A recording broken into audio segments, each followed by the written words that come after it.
statement was 2 bottles of wine. If you don't know, say, I don't know, I don't remember, or I drank 2 bottles. 2 bottles of wine. And a little bit of Chivas Regal that she had there. Not the whole bottle, now, which she claims. The alcohol was in the bar? It's actually in the kitchen. It's in a little drawer. A bottle of Chivas Regal doesn't fit in a little drawer. Well, there's plenty of cabinets in her kitchen. So it's in a cabinet, not a little drawer. A cabinet. Did she have food in her refrigerator? She had a little bit of food in her refrigerator. She also had a pantry that was well stocked with soups and the like. Did you partake? Yes, because that was part of the plan. She offered to let me eat and drink, so I did. I didn't have a lot of money at the time. Were you supposed to get paid for watching the house? Yes. I believe the agreement was $10 a day for 25 days, and I was supposed to receive $250. Which I never received. I mean, she wouldn't answer back my phone calls after the first day, so I had to get an attorney because through my circle of friends. You got an attorney? Yeah, because I heard. Well, you hired an attorney? Yes, because we share. Kurt and I share. Her son share the same friends, and so you hear a lot of rumors and hearsay. And I was hearing she was bringing detectives into the house and doing all this, meticulous research. And I felt like my best bet would be to get an attorney. How much did you pay the attorney? $150 to send her a letter. What you're telling me, sir, is you paid an attorney $150 to get you $250. Also, just to communicate, because she was not, at that point in time, was not communicating with me. So I could not... Just answer my question. You paid an attorney $150 to send her a letter to get your pay of $250. Also to say that if there's any kind of damage as far as the brick wall is concerned, if it was a problem, me drinking the bottles of wine, no big deal. Take it out of the $250. But then when I served the papers, I see this long list of these. How did the banister, this wooden banister, get broken when I got there? Shh. The wooden banister was broken when you got there? Yes. Split in 2? It was split in 2. Is that right? Yes, it was split in 2, but it was not split in 2 prior to my leaving on the trip. No, just a second. That's what I'm saying to you. Was the banister split in 2 when he came? Yes. Was the banister broken before he came to house sit? No. Well, you have to listen to my question. When you came home, how did you find your pets? My dog was in good condition. Good. Well, at least he did something right. What about the fish? The fish was still living. Also, a blessing. Yes, I agree. Good. Now, there was a painting that you talk about, that you have a picture of, that had a hole in it. Tell me about the painting. This painting is of a relative of mine. It's a great painting, by the way. Thank you. It's a village blacksmith. It's a family heirloom. Tell me about the damage to the painting. It is museum quality, and I discovered that it has a puncture and a rip or a tear in it, and the heavy gold relief frame had been broken off and damaged in it. Was it hanging on the wall when you came home? Yes. But hanging on the wall damaged? Yes. Had it been damaged before Mr. Powell started to babysit for your house? Not at all. You. Nice suit. Thank you. Could you step up, sir? What is your name? Barton Simpson.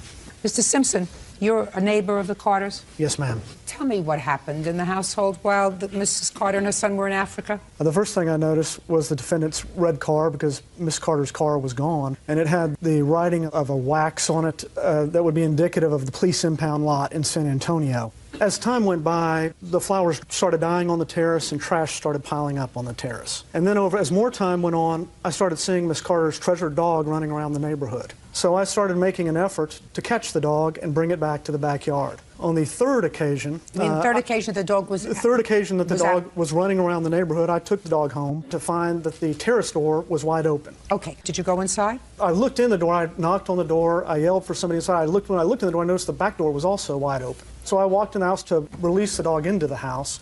I walked in to close the back door. The first thing I noticed was it looked like there had been an ongoing fraternity party in the house. There were electric guitars up on the couch, the tables were covered with booze, the ashtrays were overflowing with cigarettes and what looked like to me the burnt ends of reefer cigarettes in the ashtrays. It looked like there had been an ongoing mosh pit fraternity party, and there was a cat in the house and dog feces on the floor. Thank you, sir. He came by once to tell me that the dog was wandering around the neighborhood, and I didn't know who he was because I had never met him. Mr. Powell, let me tell you that Mr. Simpson just related to me something that I believe that he went into the house when you were not at home to return the dog to the house. You were not there. He described the inside of the house. That's all I want you to address, sir. The inside of the house. Yes. And I want you to bear in mind that I believe him. Okay, I understand that. Well, when he came over to the house, if he saw beer cans, there were probably some beer cans. But that doesn't mean I drank her liquor or drank all this wine. I mean, there wasn't wine bottles. There was just empty beer cans, which I picked up, threw away, What about the dog feces that were there? Did you clean up? That I cannot, no. There were no dog feces. This no. dog I want is you to bear in 14 mind. years old, Your I Honor. want you to bear in mind that I You believe believe him. him. Okay. So if you didn't clean it up, it was there when she arrived home. No, Your Honor. It was not there.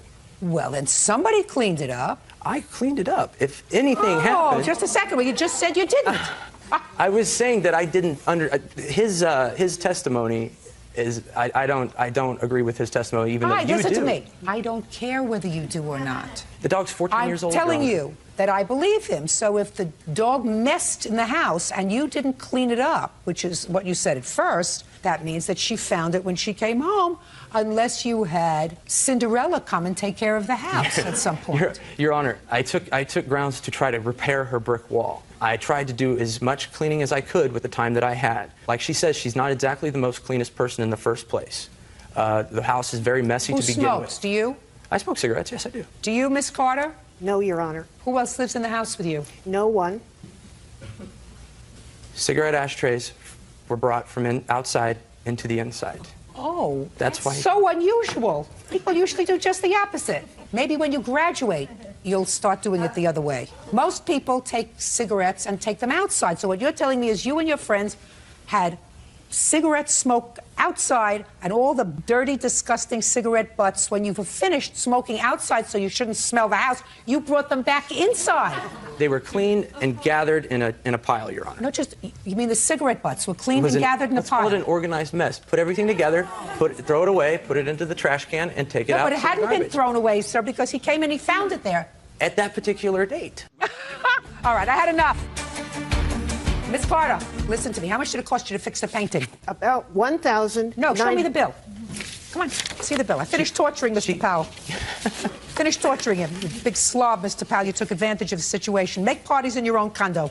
Don't make parties in somebody else's house. It's outrageous to treat somebody else's house with such disrespect.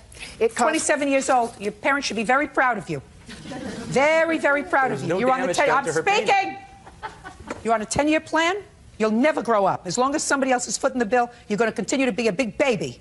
How much did it cost you to clean up the house and to do any of the brickwork on the house? The brickwork cost $1,285. Clean up on the house. I had a maid service for $40. All right. How much did it cost you to fix the banister? $135. All right, it's $3,460. You better start waiting on a lot more tables and working a lot more than 30 hours a week. Do I make myself clear? Yes, Your Honor. Goodbye. 23-year-old is suing Tiffany Johnson Cross for crashing into her car in the parking lot of their apartment complex. Why didn't you have insurance on your car? I didn't have insurance at the time. I didn't even know that it lapsed. I had a change of address put in, and my insurance was not mailed to the address that I was residing at. So once I spoke with them, I didn't know that the date was up. Back, Miss Cross. Mm-hmm. Where were you living? I was living in Forest Park, and then I switched. I'm now in an apartment at Fairfield, but they didn't know that. Do you have a lease where you're presently living? Yes, I do. When did the lease start? It started in the end of November. Of 2009? Yes. And on what date did your insurance lapse? My insurance lapsed on 2/19/2010. Go over there and show me where the accident happened, because each of you claimed that the other caused the accident that we're talking about, and this was in your building. Go over and show me what you were doing. I was driving. She was behind you? Yes. And she acknowledges she was behind you, because I read your answer. Yes. You were behind her. Go ahead. I was driving down.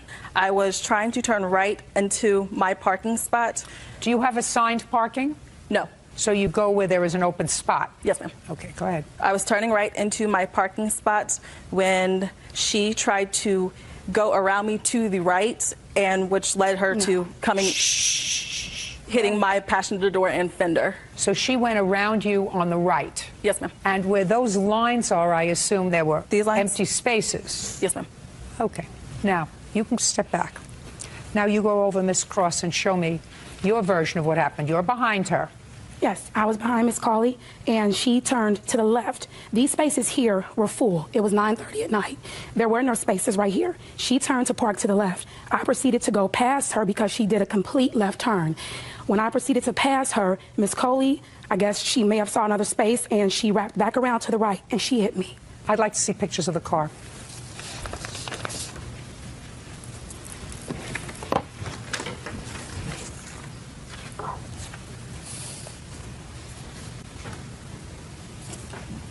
I want to see pictures of your car.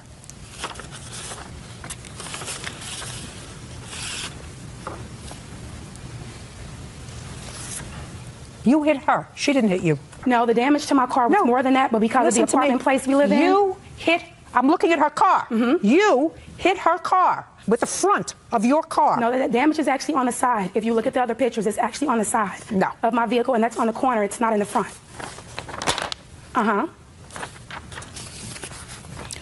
Middle of her car.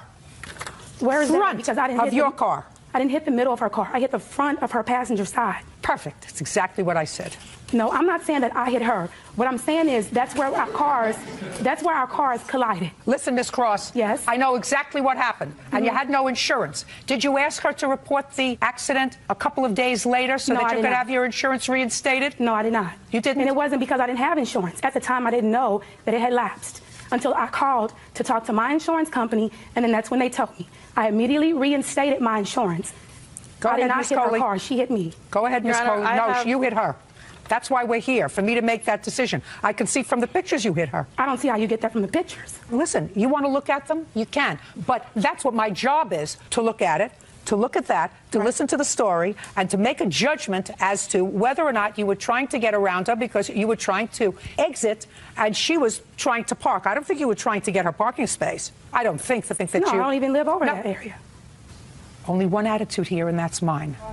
You weren't trying to get her parking space. You were probably trying to exit. But you hit her car because you couldn't wait an extra 2 seconds for her to pull into the spot. No, I could have waited. She turned left with listen no to me. You can't talk over me. No, I can't. That's what the pictures show, that you hit her car. That's what the damage to her car show, that you hit her car. That's what the damage on your car shows, that it was the front of your car that hit her car. It's exactly what she describes in here, that you went around her. How did I go around her if she turned to the left? Okay, can I see your estimate, please? What's the actual estimate?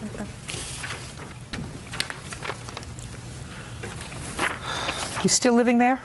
No, ma'am. When did you move? I moved at the beginning of April. Was your lease up? No, ma'am. Why did you move? I moved because I had 2 jobs. I lost my main job because of the fact they shut down, so I moved back in with my parents.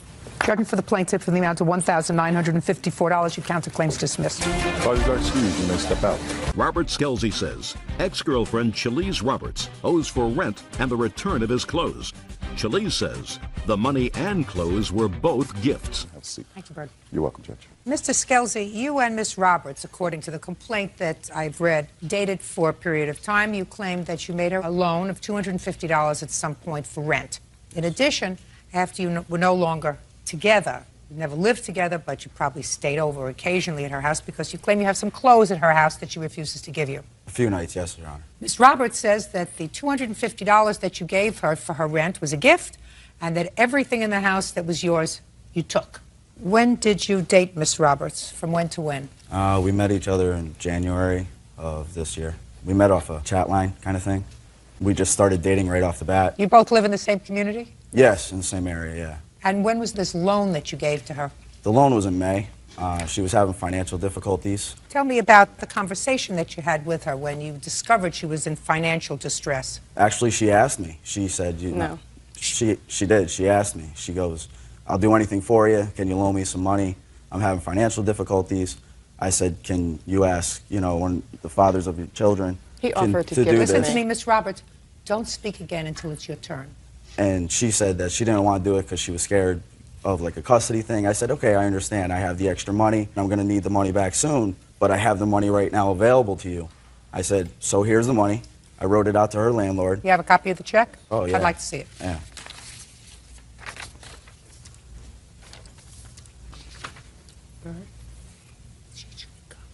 Chewing gum? Yes. You shouldn't do that. Okay, May 23rd. Was she late in her rent? She wasn't working because she was sick. No, So no. was she late in her rent? No, I'm asking you. This is dated May 23rd. Was this for May's Yes. rent? Yes. So you were almost a month late in your Yes. rent. Okay, so that's the loan. She never paid you back. No, ma'am. When did you stop dating Miss Roberts? Oh, we stopped dating in like the end of February. We became friends with like benefits kind of thing. And you know, I'm not one to move fast with a relationship, and her feelings moved fast with me. So you stopped dating in February, Yeah. but remained friends. Oh yeah, close friends, very close. And shortly after the loan, you stopped speaking? Almost automatically right after the loan. She said she was busy with work and everything else, but all of a sudden a day-to-day, you know, call or hanging out or whatever becomes, I didn't hear from her for like a week. Okay. And what clothes do you have at her house, Mr. Nike Sir? sweatshirt, a Champion sweatshirt, and a Nike pair of shorts. Okay. You're not going to bother me with those things, are you? You know how many years I went to school? You know how many years? A lot of years. You don't More think than I'm me. going to be bothered by a Nike sweatshirt or a Nike sneaker, or whatever it is that you're just talking about? I value my clothes. Yeah, good. Shouldn't have left them at her house. I thought I could trust her. Listen to me. This is not a give and take. All right. Do Sorry. you understand? Mhm. We're not on an equal footing. Okay. I will discuss this alleged loan. I also have a proof on tape recorder. That She admits to borrowing the money. I got it off my answering machine. I'm going to hear it. Right now? Now's the time. 3:02 p.m. You are out of your mind if you think you're going to be taking me to court and thinking you're going to make $100 more than what you let me borrow for clothes. Come on now, Rob. It's ridiculous. There's clothes that you gave me to see what the you get out of me. All right? You want to do it this nasty way? I'm going to be a nasty and do it evil too. There is a way to communicate, Miss Roberts, that doesn't involve profanity. You do understand that? Yes. Now, how old are you, madam? 26. And how many children do you have? I have 4. And how many fathers do your 4 children 2. have? 2 for the youngest, 2 for the oldest? No, she told me. Sorry. How old are your children? 9, 8, 6, and 5. Okay. Why did you run short of money? Because I was out of work, I was sick. What was the matter with you? I had strep and mono For how long? for 2 weeks. So what did you say to the plaintiff? We were friends. I cried to him that I was late in rent. He offered to give me the money. At first, I said I didn't want to. And then, like a week later, I mentioned it again, how I was stressed out. And No, he you didn't offered mention it again. That's not a mention. First, you told him you cried, offered you the money. You said no. Okay? Then it's over. You say no. Right. But then a week later, what did you say to him? Then I was crying again, stressed out that I was behind. And then he offered again. And then I said didn't yes. offer you last. Shh, shh, shh. Remember what I said to her? I did. I did. Sorry. So he helped you out with the rent. Yes. And then you went back to work. Yes. So why didn't you pay him back? Because then I got threatened with court. Can I explain? Well, just a second. And it wasn't a loan to begin Just a with. second. You know you have to pay rent. Miss Roberts, listen to me. Rent isn't something that comes up and bites you on the behind like a surprise. You know the first of every month you have to pay rent, right? Yes. This isn't an unexpected medical bill, an unexpected bill because your generator broke in your car, an unexpected bill because the brakes went dead. This is a set bill, you know. $250 for rent. Your Honor, can I explain something? Yes. She said she was going to pay me on a certain day. I didn't get a phone call. I tried calling her 1,000,000 times in one day. I went to her house, not trying to harass, but, you know, make good on the deal. We're friends. Why are you going to avoid me? And then she tells me that she's stiffing her landlord because she wants to get out of her lease. So what makes her think she ain't going to stiff me? Just a second. What do you mean she was stiffing her landlord? What is She that? doesn't even live at her current address. Yes, I do. Well, you told me you were going to stiff your landlord, and your How phone do you, got but shut listen off. to me, did she explain that to you, sir? How she was going to stiff her landlord just by not paying him rent? Said that she wanted to get out of the lease, and the only way she could get out of it is by not paying her rent. So then I'm why did still you at give my her 200? address. Shh, then why did you give her $250? Because she didn't have the money for rent, and her landlord said she'd get thrown out on the street, and I did it for the kids. I didn't do it for her. All right, Miss Roberts, was he annoying you after you stopped taking his phone calls? He wasn't annoying me. We were still really good friends. And we went for a walk one time. I do long walks to exercise. He came with me, and he asked me how come I haven't talked to him really, how come I seem so distant. And I told him because I was kind of seeing someone else, and he got mad. Oh, that's a lie. Shh. Just I knew you were, though. Just Oh, you were dirty. listen to me. If you open your mouth again, I'm going to say goodbye. Do you Okay. understand? Yeah. Wow. Do you understand? Yes, ma'am. You got to understand, please. I'm sorry. Miss Roberts, I want you to pay very careful attention to me. My sense is that you've made a certain amount of mistakes in your life.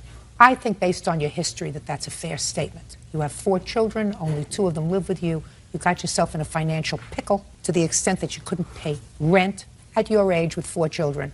That suggests to me that you've made certain tactical errors in your life. No, I don't think so. Well, from a more mature perspective, I'm telling you that if you have a 9-year-old child and you're 26 years old, then you've made certain mistakes in your life. You have to wait until you grow up. You have to wait until you grow up to have children. Otherwise, you have 2 children who don't live with you. Now, what you don't want to do is make another mistake. Uncross your arms. I'm sorry. He can be a problem. I want you to take that from somebody who has been around people for a very long time in this circumstance, and I'm telling you that if pushed, he can be a problem. So what you have to do is you have to say, do I want another problem in my life? Do I want this man angry with me, lives close by, I have a new relationship? Do I want him to have any connection to me that I can avoid? If not, and the only thing that's holding us together is a $250 rent check and a Champion sweatshirt, I can either have peace or I can have grief. And if you're a mature 26-year-old, you say, $250? Price of peace? It's well worth it. Do you understand? He wanted back was sex for that money. Do you That's understand? all. Do you understand what I'm saying to you? Does that make sense to you?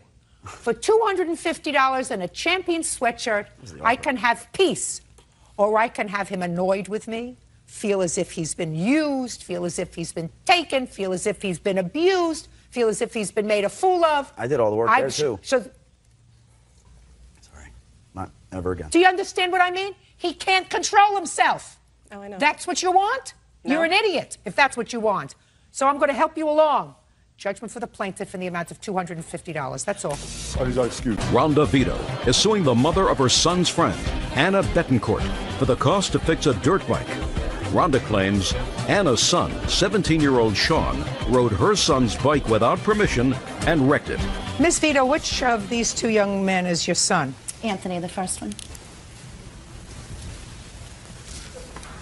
How old are you, Anthony? 16. How tall are you? 6'1". What do you feed him? Pasta. Pasta. Which one of these 2 young men is Sean. am I going to grill today? Sean. Ms. Betancourt, and this is your son, whose name is Sean? Yes, ma'am. Ms. Vito, it is your complaint that Ms. Betancourt's son drove your son's dirt bike without permission, got into an accident, and damaged the bike. You believe Mrs. Betancourt should be responsible for fixing the bike. Ms. Betancourt said that her son did have permission to ride the bike, that he was injured, that you're just lucky she's not suing you for the injuries because he broke an ankle. Is that right? Yeah. And your son gave her son permission to ride the bike, so that's it. Shouldn't be here. Anthony. Yes. Anthony, when were you riding the bike when it was running? What date was the last date before this incident? You have to look down at a piece of paper? No. What date? May 8th. And where were you on May 8th? We were at a track in Brockton, riding. And is it a track where they just have dirt bikes? Yes. Who was there? Myself, Nick. You have to speak up. You hear I'm speaking? I'm projecting. You can hear me, right? Myself, Nick, and Dennis. Dennis, that would be you. Yes, Your Honor. But Sean wasn't there. No. This was after school, or there was no school on that day? It was after school. What time? About like 3:30 to 5:30. Okay. Now, you're going to tell me what happened. Myself, Nick, and Dennis were riding. My bike wasn't working right, so we drove to my other friend's house. I tried fixing it, but it didn't work, and Sean asked to ride it. Okay, now Sean was at your other friend's house? Yes. They were just hanging out? Yes. So far, are we correct, Sean? Yes. So up to this point, our stories are in sync, right? Sean asked if he could ride the bike. Yes, and me and Nick said no, and I was putting the tools away, and he got on the bike and with no helmet and just left. Why did you say no? Because the bike wasn't working properly. Is that the reason you left the track? Yes. Did you have a bike with you that day? No, Your Honor. Did you have a bike with you that day? Yes, Your Honor. So you had your own bike? Yes. He's petrified. All right, so he got on the bike without a helmet and took off. Go ahead. About 5 minutes after I saw him, I tried waving him over, and he kept going. Well, what was he going around in a circle? Yeah, like he went around the block. I saw him, I waved him over. He didn't come over. And about 10 minutes later, he came back with a broken ankle. By the way, state of Massachusetts, are you required to ride with a helmet? Yes. You're also 16, Sean? 17. 17. So you're older than he is. Yeah. Right? Yes. I start eating more pasta. I don't like pasta. Okay, let me hear your version. You're at your friend's house. He comes by with his bike. Go ahead. He came by with his bike. They were fixing it. Dennis rode the bike. Talk back. Came by and they were fixing it. Yes. Were you outside when they were fixing it? No, I shut up there. I got out after they were done fixing it, and I came out. And Well, how did you know they were fixing it? because they told me that after. After what? I crashed. After the crash, Yeah. not before. No. So you showed up after they had been fooling around with the bike. Yeah. Go ahead. And then Dennis was riding it, and then when he stopped riding it, I asked if I could ride it. He said no. I asked him again. He said no, and then I just hopped on the bike and rode it. Because I rode it again, so I didn't really think it was a big deal. Did you tell that to your mother? No. No, ma'am. He didn't tell that to you. No, ma'am. He had an epiphany here. Right? Yeah. Sean, you had an epiphany here, right? You know what that word means? Change your heart. You had an enlightenment. So this is the first time your mother's hearing that he said, no, you can't ride the bike. Now, do you think that if your mother knew that you didn't have permission to ride this bike, that we would be here today? You stole the bike, right? If you ask the owner of a bike, a car, something, can I use your vehicle? And they say, no, you can't use it. Oh, I'm going to use it anyway. Go get rid of your tools. While you're getting rid of your tools, I'll get on the bike and ride it. Sean, what do you have to say for yourself? I don't know. Miss Betancourt, you changed your mind? Your son rode the bike without permission. He actually stole it. He was told he couldn't drive it. You think he's responsible for the damage he caused? But, Your Honor, I also have medical bills that my insurance is not covering. Well, let me ask you this question, Miss Betancourt. Let's say your son was walking down the street on his way home, and he saw a red Corvette convertible. And he got into the car, because the keys were there, got into the car, and he took off with the car. And he crashed it. And he got hurt. You think that the owner of that car would be responsible for your medical bills? No, but also what I didn't finish is that what they're charging me, they're also charging me for part that was fixed that had nothing to do with the accident. And Dennis is the one who took the bike to the shop. And some of the chains and the stuff was worn out during all the periods that they were riding the bikes. So it had nothing to do with the accident. Well, how much do you believe you are responsible for of the bills that they had? If we take that out, it would be $355.78. How much did it cost you to fix the bike? $631.10. But the bike wasn't working before he got on the bike properly. Yes. Is that right? Yes. So it was going to have to go in to be fixed, because the reason you didn't want him to ride the bike is because it wasn't working properly. Yes. So at least part of that $631 that it cost you to fix the bike was as a result of wear and tear on the bike, or something that had absolutely no relation to the accident. So what has to do with the accident, Anthony? I don't know. Well, if you don't know, she knows. Judgment for the plaintiff in the amount of $355.78. Good. Truth will out. Aren't you glad I didn't have to call on you? No. That's all. Thank you. Nancy Savage is suing the mother of her grandson, Melissa Balding, for bail money. Nancy says Melissa and her son were arrested on drug charges. All right, everybody listen very carefully, because this is a long saga to get to a simple question. Miss Savage, I assume this is your son. Yes, it is. This is his girlfriend. Yes, it is. Ex-girlfriend. True. They have a child together. True. She doesn't have custody of the child. He doesn't have custody of the child. One of your other children has custody of the child, because both of these two people were, in somebody's opinion, not capable of taking care of this child. According to your complaint, some time ago, your son was driving your car, with her in the car. When did that happen? About a year ago, a little over a year ago. Let's have a month. April 30th, 2004. He's not your only child, is he? No. Perfect. It's a perfect example of don't put all your eggs in one basket. When they got pulled over, there were drugs in the car. I assume, Miss Savage, that they didn't belong to you. Right. So the two of them got hauled into court and your car was impounded. According to you, you bailed out your son and Ms. Balding, and you want your bail money, which was how much? $750. You had to pay for the towing fees on the car and the impound fees. The impound fees. That she's not going to pay for, because the Hulk over here was the one driving your car, right? And you gave him permission to drive your car, I assume. Mm-hmm. So I would suggest you get the impound and towing fees back from him. By the way, have you paid your mother back for your bail? Yes, I have. Except for $50 of it. What about the towing fees? No, I haven't. Where were the drugs found? They were found behind the glove box, stashed. Whose drugs were they? They were his drugs. Had you used drugs that day? No. Were you under the influence of drugs that No. day? Were you under the influence of alcohol that day? That was possible. What? Yes, ma'am. What time of the day was this? Around 12 o'clock in the afternoon, because I was laying out at my pool. What time had you started drinking? Around 12 o'clock. He's shaking his head no. I tend to believe him. Were any charges ultimately brought against you? Yes, ma'am. For what? That I'm not quite sure about them, but I have this paper right here stating that it was all dropped and dismissed. Let me see that, please.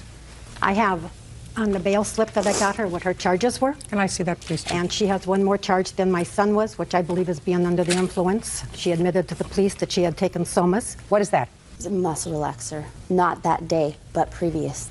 Now tell me about the call you received, Miss Savage, from the defendant about the bail. First of all, one of their friends notified me that their car had been pulled over, so I went to where it was because it was less than a mile from my house. And I asked the officer if I could get my car, and he said no, there were drugs involved, and one of them was under the influence, and so they were going to impound it.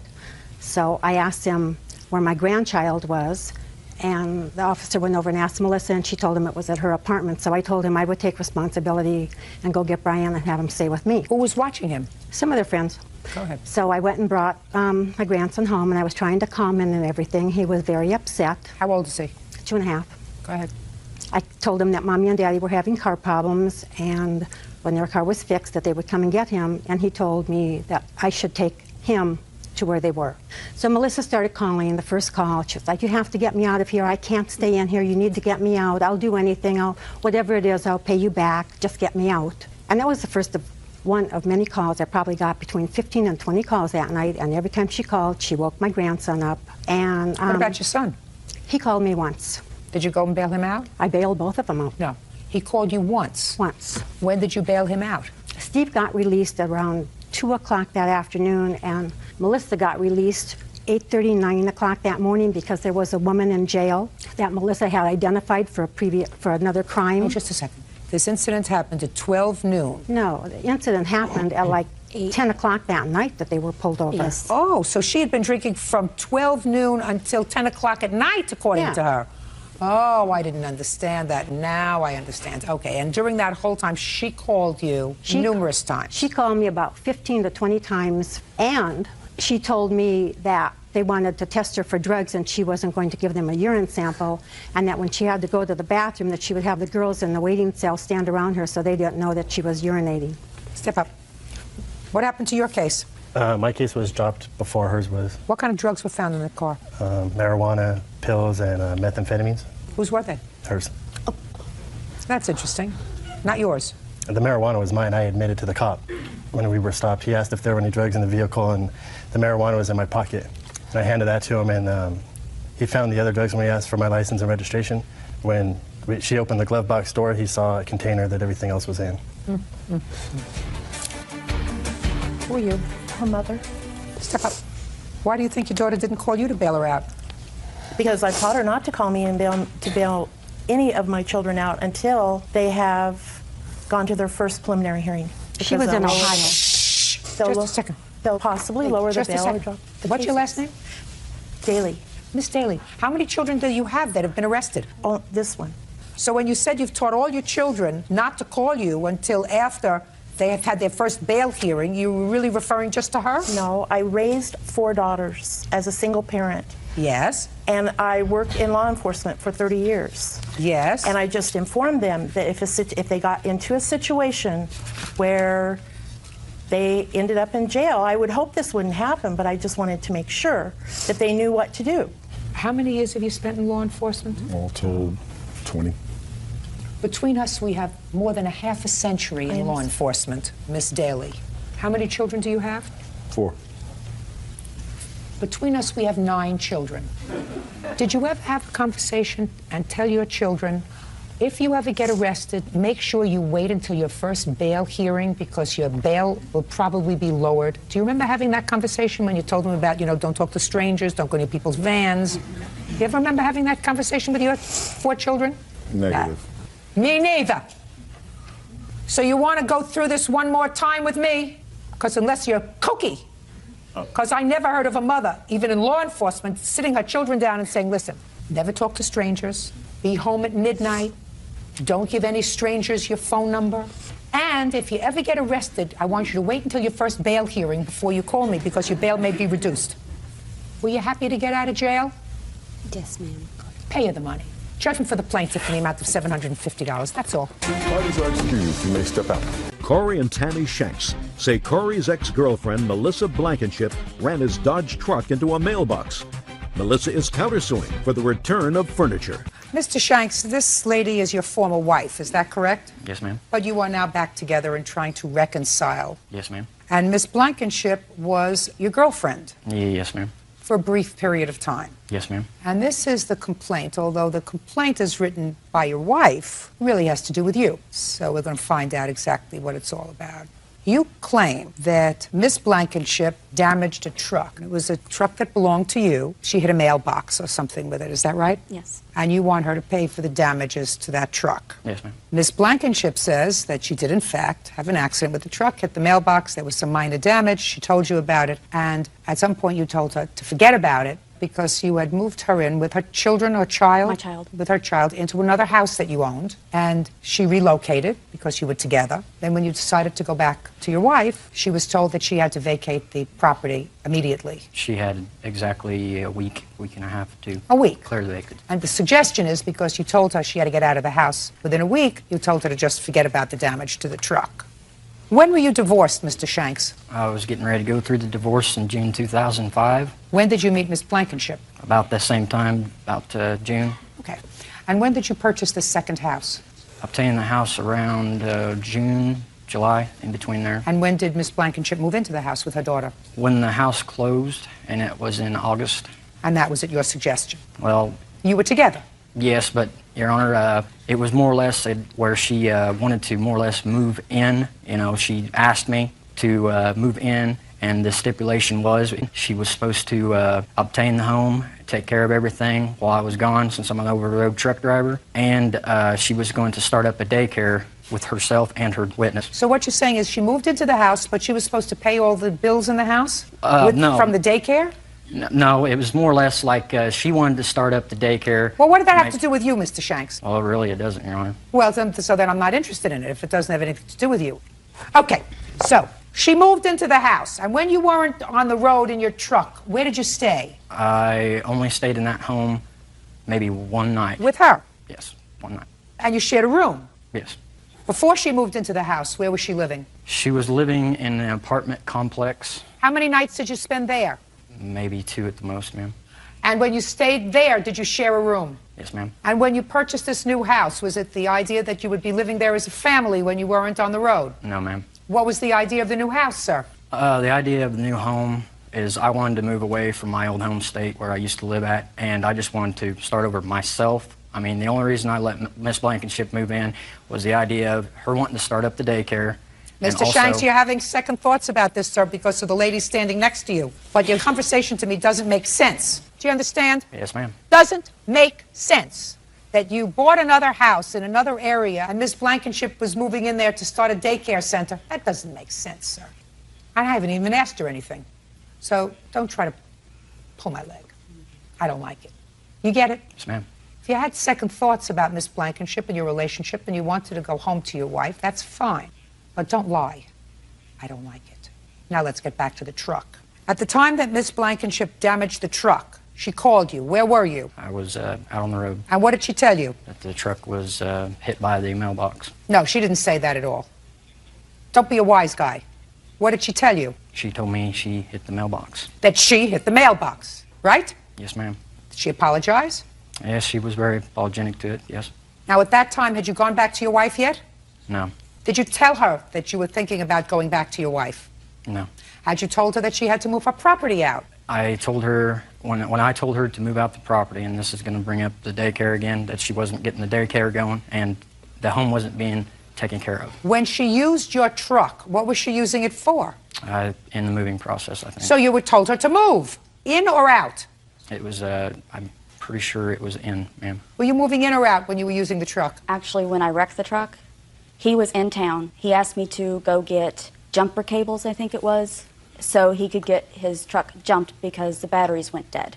So he was in town. Where was he in town? He was over by the apartment complex that I used to live at, and I had already moved into the home. Okay. So that was sometime in August? Yes. Now, after you had this problem with the truck, you went into a mailbox. Right. Did he ever spend the night with you in the house again? Yes. How many times? I think he was there one more night, and then he left. After the damage to the truck? After the damage to the pickup. Now, did you see the damage to the truck, Mr. Shanks? Yes, ma'am. Where was the truck when you saw it? I'm pretty sure it was at the apartment complex, ma'am. Apartment complex or the house? I think it was at the apartment complex. So it was drivable? Yes, it was drivable. Tell me the circumstances surrounding your seeing it at the apartment complex, sir. I was, What were you doing there?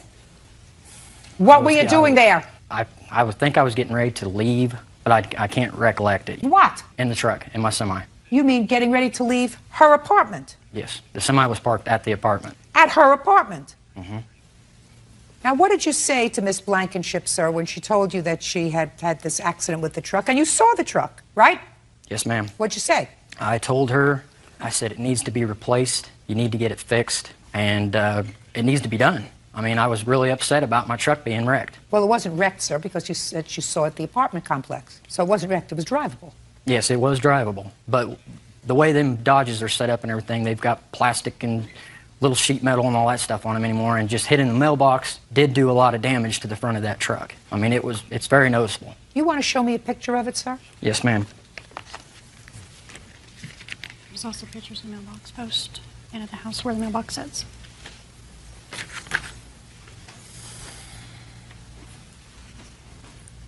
Truck isn't wrecked, sir. It's got a little damage on it. There's some bumper scratches. Big deal. You see what your problem is, sir? First, you moved her out of her apartment with her child into a house that you had purchased. And the plan was for you to live there when you weren't on the road. That was the plan. I mean, that's clear. There's no question about that. Then you decide to get back with your wife. And your wife is irritated that the truck is damaged. Right? Yes, ma'am. Well, that's too bad. What are you mad at her for? I'm not, ma'am. Well, you shouldn't be. He's the one who disrupted her life, moved her out of her apartment into a house, and then told her she had to move because he was going back with you. Don't you see who the villain here is? It's not her. Oh, you get it? Did I have to explain that to you? No. So why are you here? Over a couple of $100 damage to a truck? He ruined her life. That's not her fault. That's probably yours, too. You get it? Yes, ma'am. I believe her when she says that the reason she was moving your truck was because you asked her to go get jumper cables with your truck. I can't remember that far back, Your Honor. Well, if you can't remember, she does. I know the truck was driven without my permission. That's not true. You asked her to go get jumper cables. She used your truck. She was living in your house. You were sleeping with her. You had an intimate relationship. Get over it. You made a mistake. And grow up. Now, what stuff did she leave behind in the house? I've got pictures of the furniture. And where is the furniture that she left behind? Is Take your hands out of your pockets. It's at the address of the home in St. Charles. Where do you want him to deliver your property? He's going to deliver it. He caused the problem, right? Yes, ma'am. To Mary's apartment. Miss Kelly's apartment. All of her property goes back to her. Do you understand? Yes, ma'am. And you make sure that it gets there. It's your responsibility. You had a change of heart, sir. You have to behave like a grown-up. Just because you act irresponsibly most of the time with the women in your life doesn't mean you're going to act irresponsibly here. I mean, I read the papers. You relocated this lady and her child with a promise that you were going to have a life together, that she was going to start a business in the home. And because you had a change of heart, you told her, sorry, you have to move. Now, you moved once, now you have to move again. Where did you move to? Back to the complex? No, I had lost my apartment because of him promising we were going to have a life together. Where are you living now? I've relocated closer to home, closer to my parents. Excuse me, Your Honor. Yes. May I say something? Yes. She spent 2 nights in her car because she had nowhere to go. My daughter stayed with a friend because I did not want to be a burden on anyone else. I let my daughter stay so she would not be without. How old is she? She's 11. She was 10 at the time. You got it? Yes, ma'am.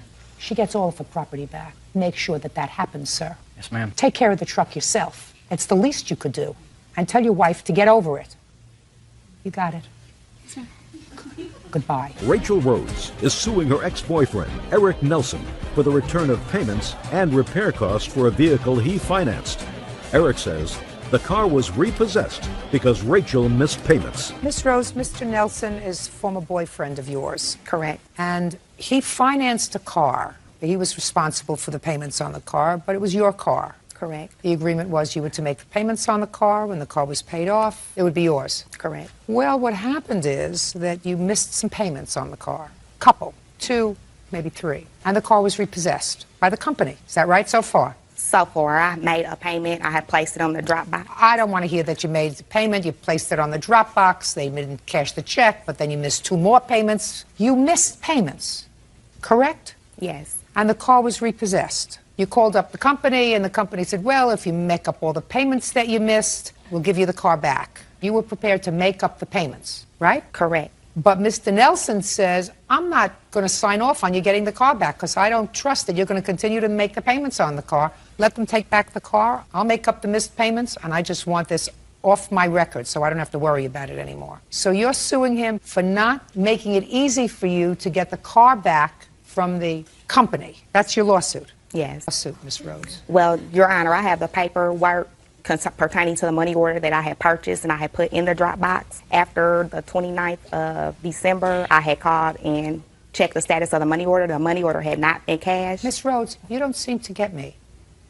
After you had this alleged mishap with a money order that you allegedly put in a Dropbox at the car company, which they didn't cash, you then missed 2 more payments. Ma'am, the money order was for $250. You then missed, according to your own statement, 2 more payments because you had trouble. Is that correct? No, it's not correct. Well, that's what you wrote here. That's what you wrote here.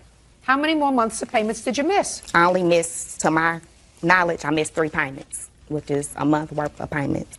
You missed 3 payments, and the car was repossessed. That's correct. But as far as I know, I thought the payments were current. Well, they weren't current, and you have no cause of action against Mr. Nelson. Mr. Nelson doesn't have to make it easy for you to get your car back from the company. That's not his responsibility. Your responsibility is to see to it that the payments are made on time, and they are made to the right place, and to check and see if they were cashed, and to check and see that his credit is not at risk. That's your job. He was being very nice to you, but things transpired, which we'll get to in a moment, because you have a counterclaim that suggested to him that you were not particularly a trustworthy person. So he wasn't going to make it easy for you to get the car back, and he has no legal obligation to do that. And this is, of course, a court of law. And in a court of law, he is not under legal obligation to get you your car back from the finance company after you missed, I don't care if you missed 1 payment. According to you, you missed 3. Well, can I say this? Sure. If I wasn't such a trustworthy person, I was able to pay the money to get the car back, but he didn't want to do that. But he told me that I can give him the $500 so that I can drive another car of his that he had parked. Well, let me tell you why he thinks that you're not particularly a trustworthy person. He has a counterclaim for the missed payments that he had to make up. Yes, ma'am. But more importantly, his counterclaim asks for money for a paternity test because you had a child, she believed to be his child. He put his name on the child's birth certificate. He paid child support. I don't know whether he saw the child regularly. He paid child support? No. Did you pay any child support, sir, to her? No, ma'am, I haven't paid to her because I have a lawyer at this time. Were you living together when the child was born? No, ma'am. Did she tell you the child was yours? Yes, ma'am. And you believed her? Yes, ma'am. And you took a paternity test? Yes, ma'am. And the paternity test said the child could not have been yours? 0% probability. That's why he doesn't trust you. Okay. Can I say this? Yes. He took a paternity test. I didn't know nothing about the paternity test. I wasn't there when he swabbed my daughter's mouth. I don't know. I mean, as far as I'm concerned, he could have, I don't know. He could have, but I think you certainly have to go to court to find out. Have you been to court yet? Yes, we've been to court.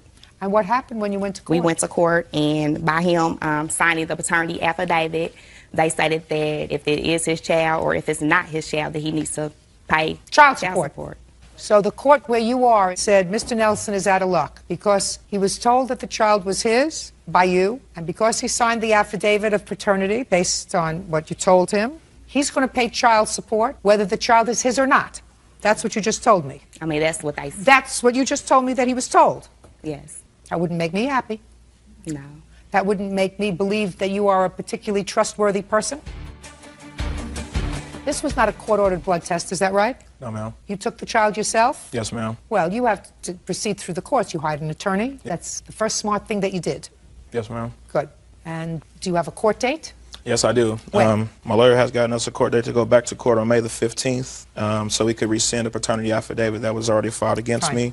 Well, at that point, Ms. Rhodes, the baby, as well as you, will be sent to a laboratory to take a paternity test. And at that time, with all three parties present, the court will at least be satisfied that the test is done properly.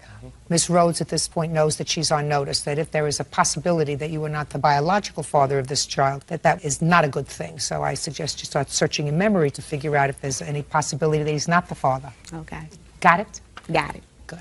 So you have no cause of action against him for the car. He doesn't have to assist you in getting the car back from the finance company. If you can convince them to give the car to you, that's super. And if you can't, you shouldn't have missed the payments which caused it to be repossessed. Now, the defendant's counterclaim is granted in the amount of $275, not for the paternity test, sir, because the paternity test was not an authorized test and it was not done by the courts. If you had been forced to pay for a paternity test through the courts, I might have entertained your application if it was done with all three parties present. Do you understand? Yes, ma'am. Good. $275 on the counterclaim. Your claim is dismissed, Miss Rhodes. Carpenter Jeffrey Castleberry is suing his former boss, Megan Watson, for non-payment of services rendered.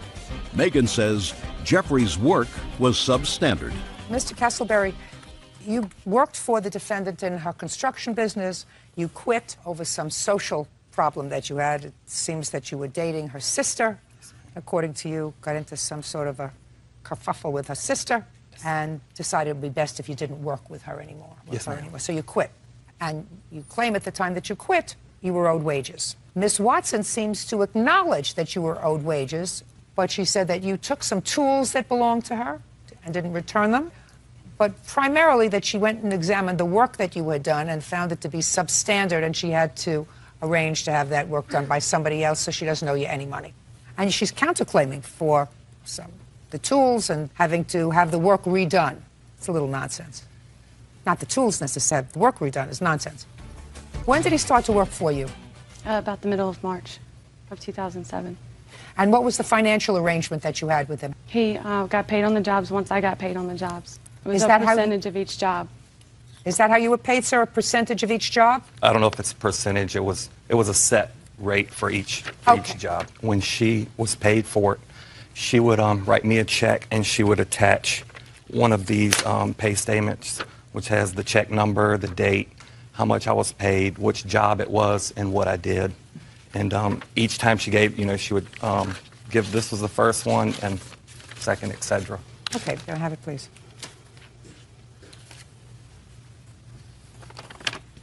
And when did you quit, sir? On what date? April 2nd.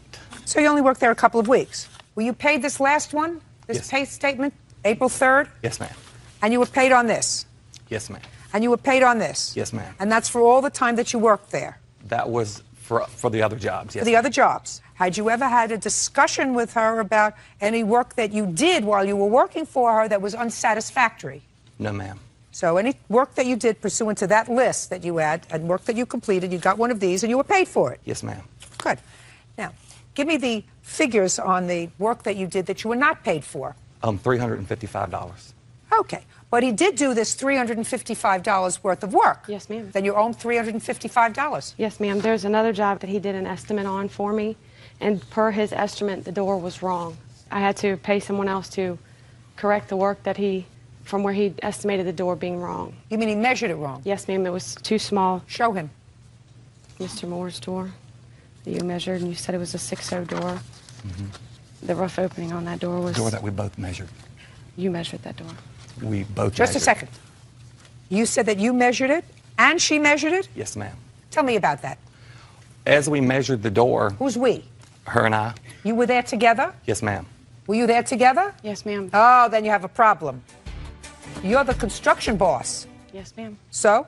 I did measure the door. I wrote the information down that he gave me and consulted Were with the you customer. there? Yes, ma'am. Oh, then you should have checked him a little bit better. You owe him $355.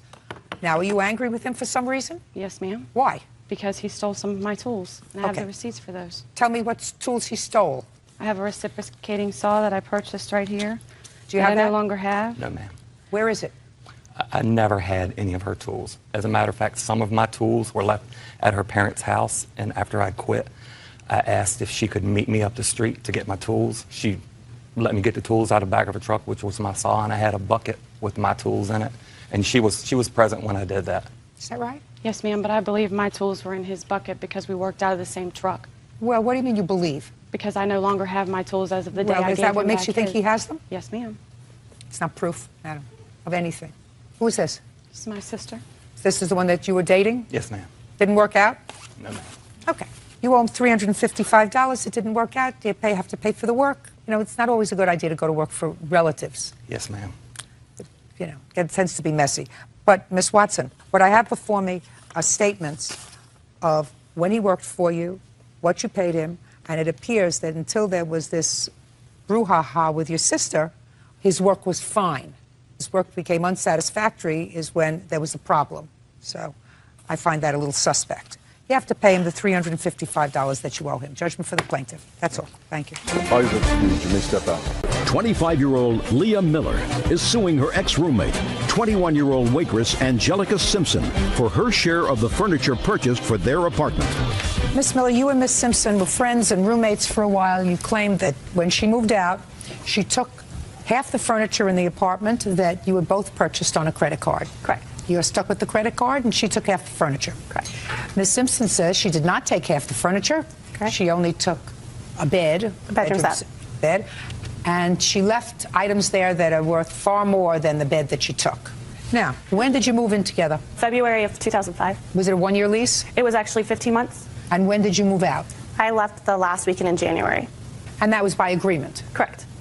When did you purchase the furniture? February of 2005. What did you purchase? She purchased a bedroom set. I purchased a bedroom set. When you say she purchased a bedroom set and you purchased one, were they purchased on two different credit cards or one credit card? No, they did a joint account for both of us. So we were both liable for it. Okay. Continue. I also purchased a living room set. And she purchased her bedroom set, which included a bed, a dresser, an end table, a mattress. I purchased the same thing, plus a living room set, which included a couch, a coffee table, an ottoman, and a love seat. Okay, go ahead. One night, I came home, and I saw her and her friends playing quarters on my brand new coffee table.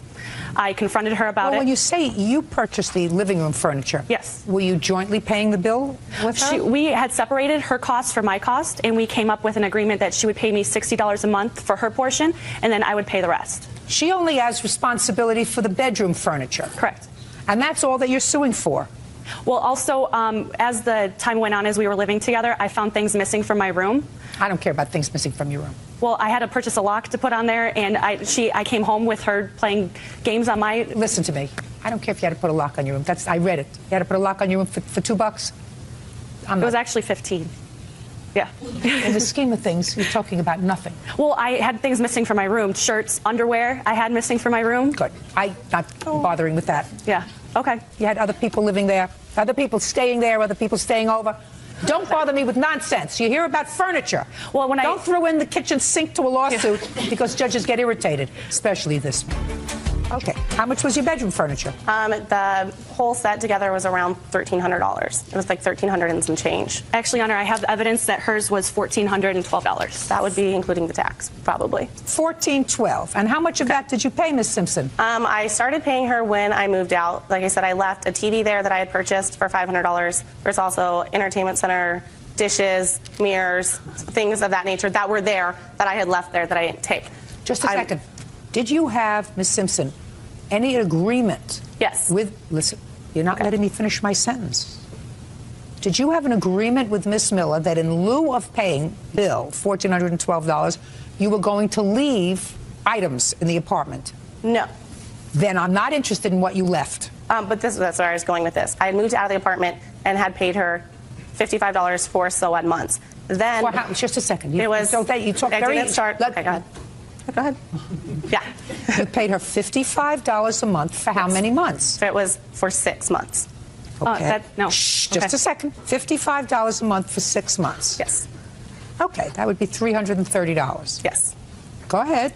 Then I'm a waitress, so I make all my money in tips, and I was paying her in cash. A incident arose with my mom when she pointed out that it was both my name and Miss Miller's name on the contract. So if I was paying her the money, how would I know that she was paying it to More Furniture? So I went into More Furniture and wanted to separate my name for her name on the account. They told me I was not allowed to do that. Correct. And that if we didn't pay off the money by the date with no interest, we would have to pay all of the back interest. When I brought this up to her, she did not want to give me receipts for the back payments, nor she had also moved out of the state and had given me a P.O. box where I could send her money, but I wasn't getting anything in return for paying her money. So my agreement was, well, if you're not... What do you mean your agreement? My side of it was, if you're not going to be proving to me that I'm paying you and give me a copy of the statement, then I will pay the money directly to More Furniture, but not to you. So you don't did you need do to be that? the middleman. Did you do that? No, because she hasn't been making the payments. They told me that. Don't tell me what they told you. Okay. Do you have your statement? Yeah, I have all the statements right here. I'd like to take a look at it. Here's the statement. Sorry. How much money, if any, did she give you after she moved out? $320. No, she's making the payments. Well, and this is my issue is, like you said, my furniture and her furniture is together, and there wasn't a minimum payment. So when or if it's not paid off, it's still gonna hurt my credit. That's what I'm saying. I have no problem paying the furniture. That's not the issue. I will pay the furniture and More Furniture. It was contacting Leah to make the payment. But right now it's more than $1,412 because right now they've added interest. Right. Right. But they won't separate us from each other. That's why. So there's just a second. Well, she's paying something. You're paying nothing. Sure. No, and I understand that. But but you have to pay something, madam. Where are you sleeping? Well, I have a house. You're sleeping on the bed. Yes. So you have to pay something. I understand that. But I have an agreement with More Furniture to pay the furniture. I don't see that. Where are you standing there all by yourself with a big smile? Where is the agreement that you have with More Furniture? I can't get a copy of it because my name and her name's on it without her permission. Just a second. So how can you have an agreement without a copy of the contract? Well, that would be the original contract. No. Okay. 1,412 less 320 is $1,092. Can I say something? Sure. In the months that I have been paying it, I've had to pay extra, and I was working 2 jobs. I know it's $60. That's good for you. But I have had back payments and all this stuff that I've had to come up with. Good. That's what happens when you act stupid and take out a joint credit card with somebody. She owes you $1,092. And as soon as you receive that money, you will sign an agreement with her that the court will prepare that you are totally indemnifying her against any claim by Miller Furniture for this furniture, and they can deduct forthwith from your salary or your income tax refund, if any. Okay. You do work, don't you? Yes. Perfect. Judgment for the plaintiff for the amount of $1,092. Wait around to sign the contract. Thank you. Talent agent Theolani DeGuire is suing the owner of a Polynesian dance company, 28-year-old Lauren Michaels, for non-payment of services rendered. Ms. Michaels, what kind of work do you do? I have a Polynesian entertainment company. And your company provides Polynesian entertainment for whom? For clients, shows. What kind of show did you hire people for that is involved in this case? A car show. Had you dealt with Ms. DeGuire before? No, I haven't. How did you find her? I went on the internet. I was in a position where I needed one more act, and it was like the night before. So you need another act for the car show. You found her ad on the internet. Actually, no. I found someone else's ad, and they said, we don't do any last-minute gigs like this, and here's her number. Fine.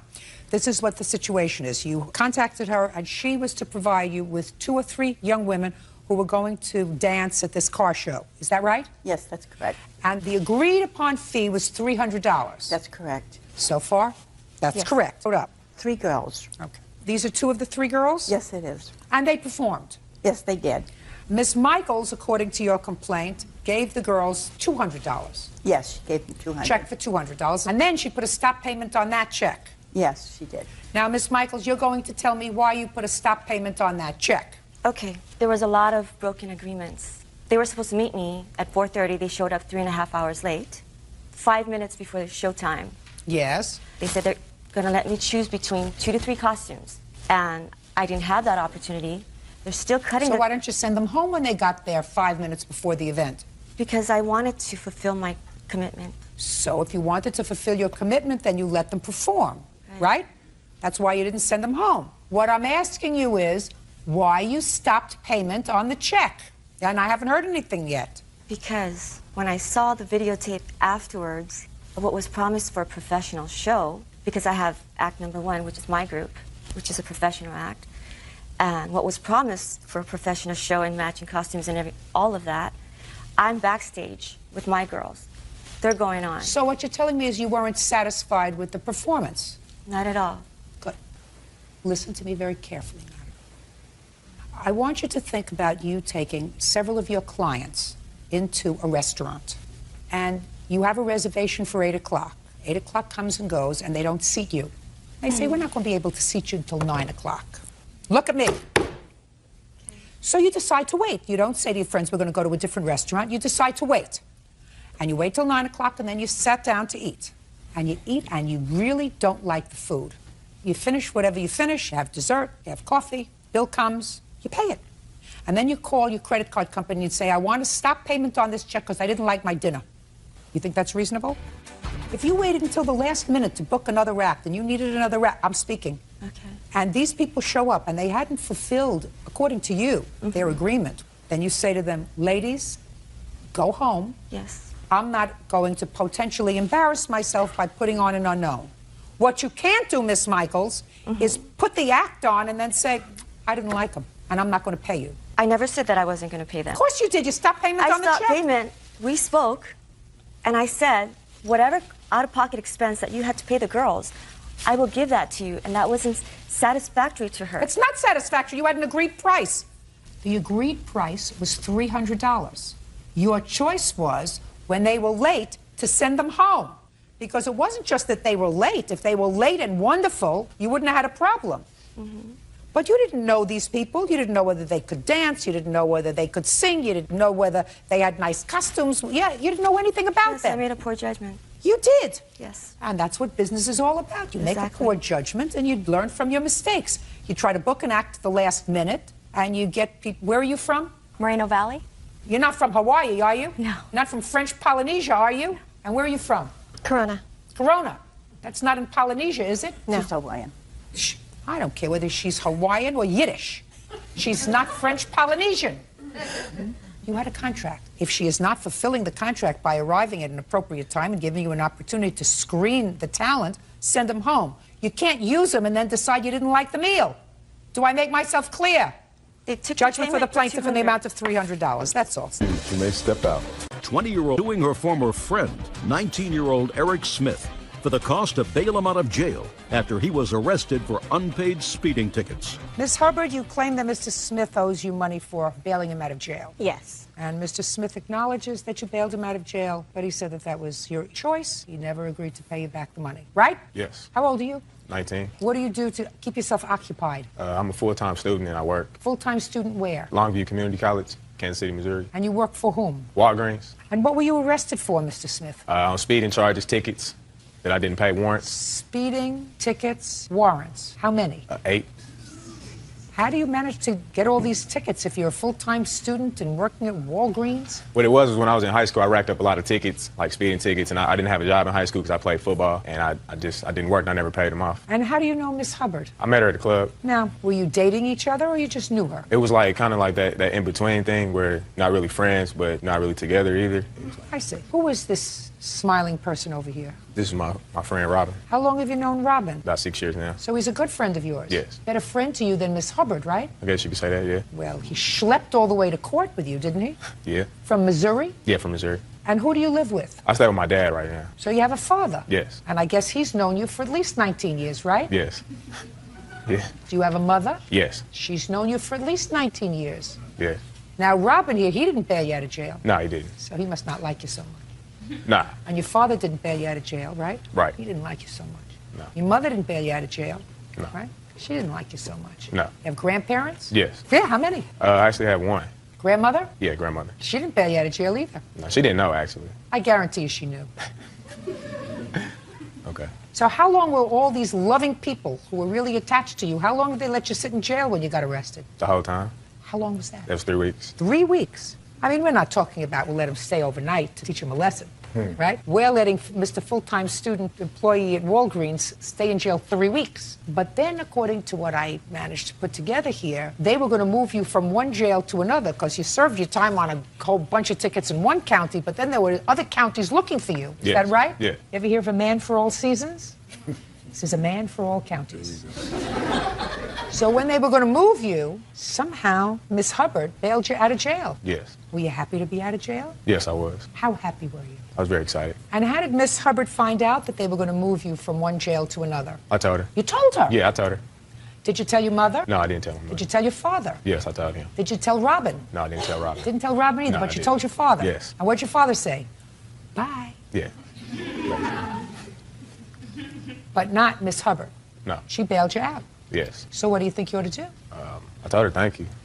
I did. I told her thank you. You told her thank you? Yeah, I told her thank you. I never agreed to pay her back, so. What did you say when you called her? I just told her the situation, that I was done serving my time at that jail and that they were transferring me to a different jail. And she didn't want to see me in jail no more than I wanted to see myself in jail. So she proceeded to bail me out. Oh, okay. Now, Miss Hubbard, why don't you tell me how it came about that you bailed him out of jail? Well, he caught me July 19th, which was a Thursday. I knew he was going to the next jail the next day. So he basically talked about how he was tired of being there and that he didn't want to serve the days that he would be serving at the next county. He asked me if I had some money. I told him I didn't at that moment, but I had got paid that Friday. And he basically went into, you know, my bail is $220. If you have the money, I'll pay you back. I don't want to be in jail anymore. That sounds right. That sounds like what people say. That's not what I said. How many times did your father bail you out of jail? About 4 times before that. And each time that your father bailed you out of jail, did you pay him back? No. That's why he didn't pay you out anymore. Right. How are you going to pay back? How much was his bail? It was $250. Well, what happened when you asked him for your money back? I never got a chance to really ask him for the money back because he basically ignored my phone calls. And the last time I saw him, though, he had told me to come back and that he was going to give me some of the money. And after that, when I had called him back, I basically got ignored. You mean after you bailed him out, he cut you off? Basically, yeah. That's not nice, Mr. Smith. Yeah, can I say something in my defense for Yeah. that? I didn't like the way that she was treating me, like the lifestyle that she wanted to live when I got out of jail. She wanted me to like stop hanging out with my friends that I know like way longer than her. She was real controlling and she was like real possessive and I just didn't want to talk to her anymore. So I just cut her off. I'm going to say something to you that you've probably heard on a lot of commercials. Stay in school, okay? Okay. You need it. Judgment for the plaintiff for the amount of $250. That's all. Kelvin Sarden claims former friend Megan Foote drove his car recklessly and crashed it. Megan says the accident was the car's fault. Mr. Sarden, you allowed the defendant to borrow your car. She took your car. She totaled your car. You want it fixed or replaced. Yes. Ms. Foote says that you loaned her your car. She did total your car. It was your car's fault, and she's counterclaiming for the pain and suffering she endured when your car was in an accident. What kind of car was this? The Lexus ES300, What year? 1993. How long have you had it? About 7 to 8 years. Have you had any trouble with the car? No. Has the car ever been in an accident? No. You have it serviced regularly? Yes. And it has never been in a reported accident other than this one? No. Tell me about the circumstances surrounding your loaning Miss Foote the car. She was supposed to go to the store. Where were you first? We was at a mutual friend's house. We was there for a birthday party for a little kid. I had showed up later on, and then... What date was it? March 17, 2007. And I assume you knew her before? Yes. How long have you known each other? For about 1.5 years, closer to. Just friends? Yes. Great. Okay, so go. So I had let her borrow my car. She was supposed to go to the store. Now, in order... Did she ask you to borrow the car? Actually, we had needed to go on a store run, and I did not feel like going out. I had just came back from driving all day, so I did not feel like going out, so I had let Megan borrow the car. Well, tell me how it came about. We was talking, we was in a room, and then everybody was like, we need to go to the store. So I'm like, What did you have to get? We had to get cigarettes and beer. Okay, go ahead. And then I had let her borrow the car. I still haven't heard how that came about. Somebody said we need cigarettes and beer. Okay, we was talking, everybody was talking. I'm sitting there saying, I'm not going to the store. So then she has said, I'll go to the store, you know I'm good. And I said, Meg, I said, are you sure you straight? She was like, Cal, I'm good. So I let her borrow the car. Oh, okay. So everybody had been drinking, No, not everybody, no. but you asked her whether she was okay. Yes. Anybody been doing drugs that evening? No. Smoking a little? No. Just beer? Yes, beer and cigarettes. Okay, go ahead. All right, so then she had asked me to borrow the car to go to the To store. go. She said, I'll go. Yes. And I'm good. Yes. Which means that she was Yes. together enough to go. Yes. Go ahead. So then she went to the store, and now from the house that we was at to go to the store, it takes about 10 to 15 minutes to go to the store and back. So I had noticed my car hadn't been back in about a half an hour, so then I started to worry. And then so I had started to eat me some soup, and after I finished the soup, I had noticed that my car still wasn't back. And then so one of my friends, female friends, had came over, and she was like, are you still waiting for your car? And I said, yes. And she was like, well, I think your car might have been involved in an accident up the block. And I was like, oh, no. So then I hopped in my friend. Okay, and you found the car. Whatever. All right, you didn't witness the car accident. You were there. Yes, ma'am. Were you on your way to the store or from the store? I was on my way from the store. On your way back to the party? Yes. And what did you have in the car? I had actually gone to pick up my roommate, and he was supposed to pick her up from work that evening. He had gotten intoxicated and forgot. Who? She had Calvin. Was supposed to pick up your friend? Yes. Your Honor. Fine. What about this beer and cigarette run? We had gone to pick up cigarettes at the Who store. did? Me and my roommate. So first you picked up your roommate. Correct. And then you went to pick up beer and cigarettes. Cigarettes. There was Just no cigarettes? beer to be picked up. No. How old are you? I'm 21. And then you were on your way home. We were on our way back to the party. How far from the party were you? About a block? Probably a minute to 2 minutes away. A few blocks. So tell me what happened. I was driving. The steering had malfunctioned. Let me get over here. The steering had malfunctioned probably about around here, where the car had gone into the mailbox. One of my passengers that was sitting in the front passenger seat had stated that I was going to hit a mailbox. Don't tell me what anybody stated to you. This way. It had swerved back to the other side of the road. Then it went over to the other side again and had gone up on the grass, hit the telephone pole, and that's about all I remember because I was knocked unconscious. You have a driver's license? Yes, I do. You have a car? Not at the time, no, I did not have a vehicle. Did you ever have a vehicle? Yes. What happened to the car? I had sold it because of personal issues. Sold it why? I had been going, I'm a single mother, and I was more concerned about caring for my child at the time.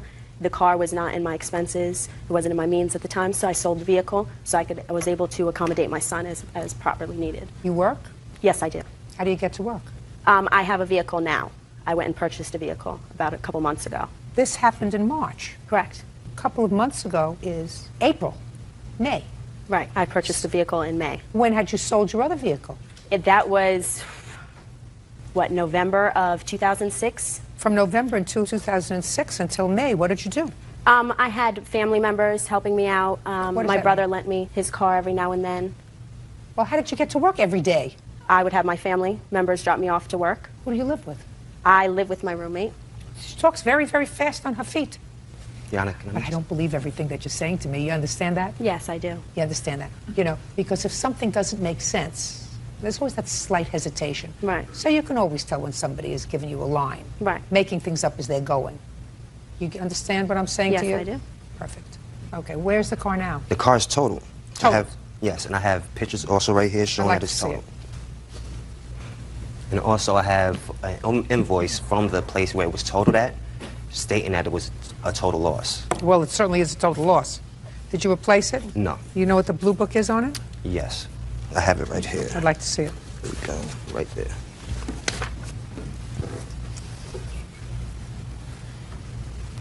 And also, Your Honor, just to make you aware, in that area, it's a 30-mile-per-hour zone, and I have pictures of that showing that it's a 30-mile-per-hour zone. I'd like to see that. Yes. Because this wasn't a 30-mile-per-hour accident. No way. Now, how fast were you going?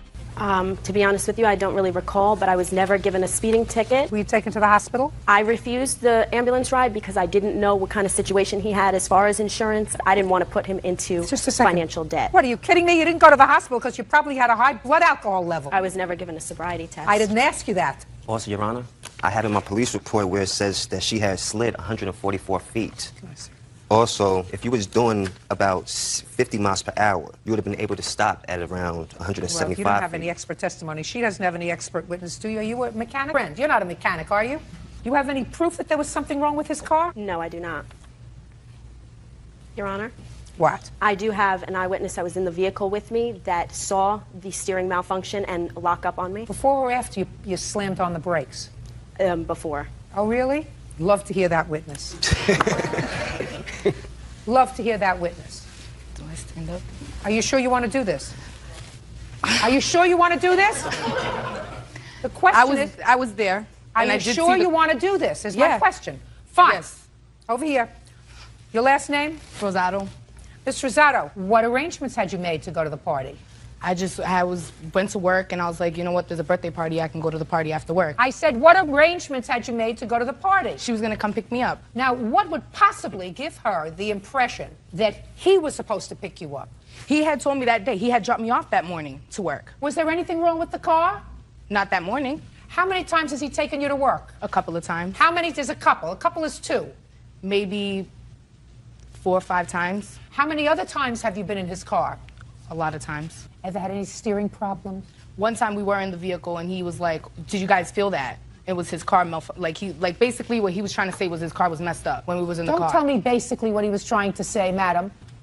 Tell me about what happened. We was in the car one day and we was driving on the highway. I believe they was on the highway. And we was on the highway and he was like, "Wow, did you guys feel that?" He's like, "I have to get my car fixed."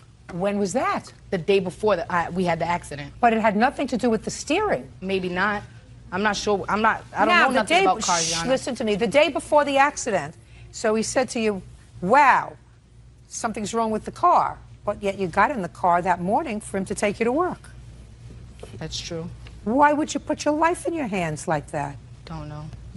Only a stupid person would do that. You're not a stupid person, are you? No. Now, you want to tell me what you observed on the 17th of March? We was in the vehicle. We was driving on Pritchard, which is the road. How fast were you going? I don't know, Your Honor. Well, let me ask you this. Were you going 30 miles an hour, 40 miles an hour, 60 miles an hour? I wasn't the passenger. I was in the back seat. I wasn't looking at the speedometer. You don't have to look at the speedometer to know whether you were going 30 miles an hour or 60 miles an hour. I wasn't paying attention, Your Honor. Perfect. Then you can sit down. You weren't paying attention. I'm not interested in what you have to say. Anything else you wanted to say to me? Yes. He signed up for an insurance policy where he knew he was only covered for him to drive his vehicle if anything were to happen in a situation like this. My question is, why would you let someone use your car when you know you're not insured if anything were to happen in your vehicle? The question is whether you were driving negligently. No, Your Honor, I wasn't. That was sort of a rhetorical question. There's no question in my mind that you were speeding. Based upon the damage to this vehicle, there's no question in my mind that you were going over and above the speed limit. There's also no question in my mind that you had had something to drink that night. It's irrelevant, therefore, whether or not he had insurance that covered you. And if you got hurt, you shouldn't have driven too fast, and you shouldn't have had anything to drink while you were driving. That's the price that you pay when you act stupid. Meanwhile, you have to replace his car. Judgment for the plaintiff in the amount of $5,000, that's all. Thank you, Your Honor. Parties are excused. You may step out. John Sanderlin says ex-girlfriend Christina Taylor owes for the return of child support and attorney fees. John claims Christina lied about the paternity of her child. Mr. Sanderlin, Miss Taylor has a child. You and Miss Taylor were together for a period of time before the child was born. But it appears now at the time that you met, she was already pregnant by someone else, and the child is not yours. According to you, you didn't know that at the time. Yes, ma'am. And when the child was born, you put your name on the child's birth certificate and obligated yourself to take care of a boy or a girl? Girl. Girl. Very shortly after the child was born, you and Miss Taylor separated, and she went back to the child's father. I assume this gentleman here. According to you, time passed, and you were hauled into court for child support. Had to hire a lawyer. You were already in arrears. They took money out of your salary. Couldn't get that garnishment lifted without a lawyer. So you want Miss Taylor to pay you back for all of your expenses. Yes, ma'am. In addition, even after the order was lifted, 2 additional checks were taken out of your pay. Miss Taylor received them and cashed them. You want those 2 back. Let's deal with those 2 first. Miss Taylor, when did you get the last 2 checks? Beginning of October. For how much? $136 apiece. Why didn't you send them back to Mr. Sanderlin? Is not an answer. Sorry. I just needed the money, so I cashed it. I felt he signed the birth certificate. You know, it was his obligation, I guess. Is what you say to me actually the way your mind works? No.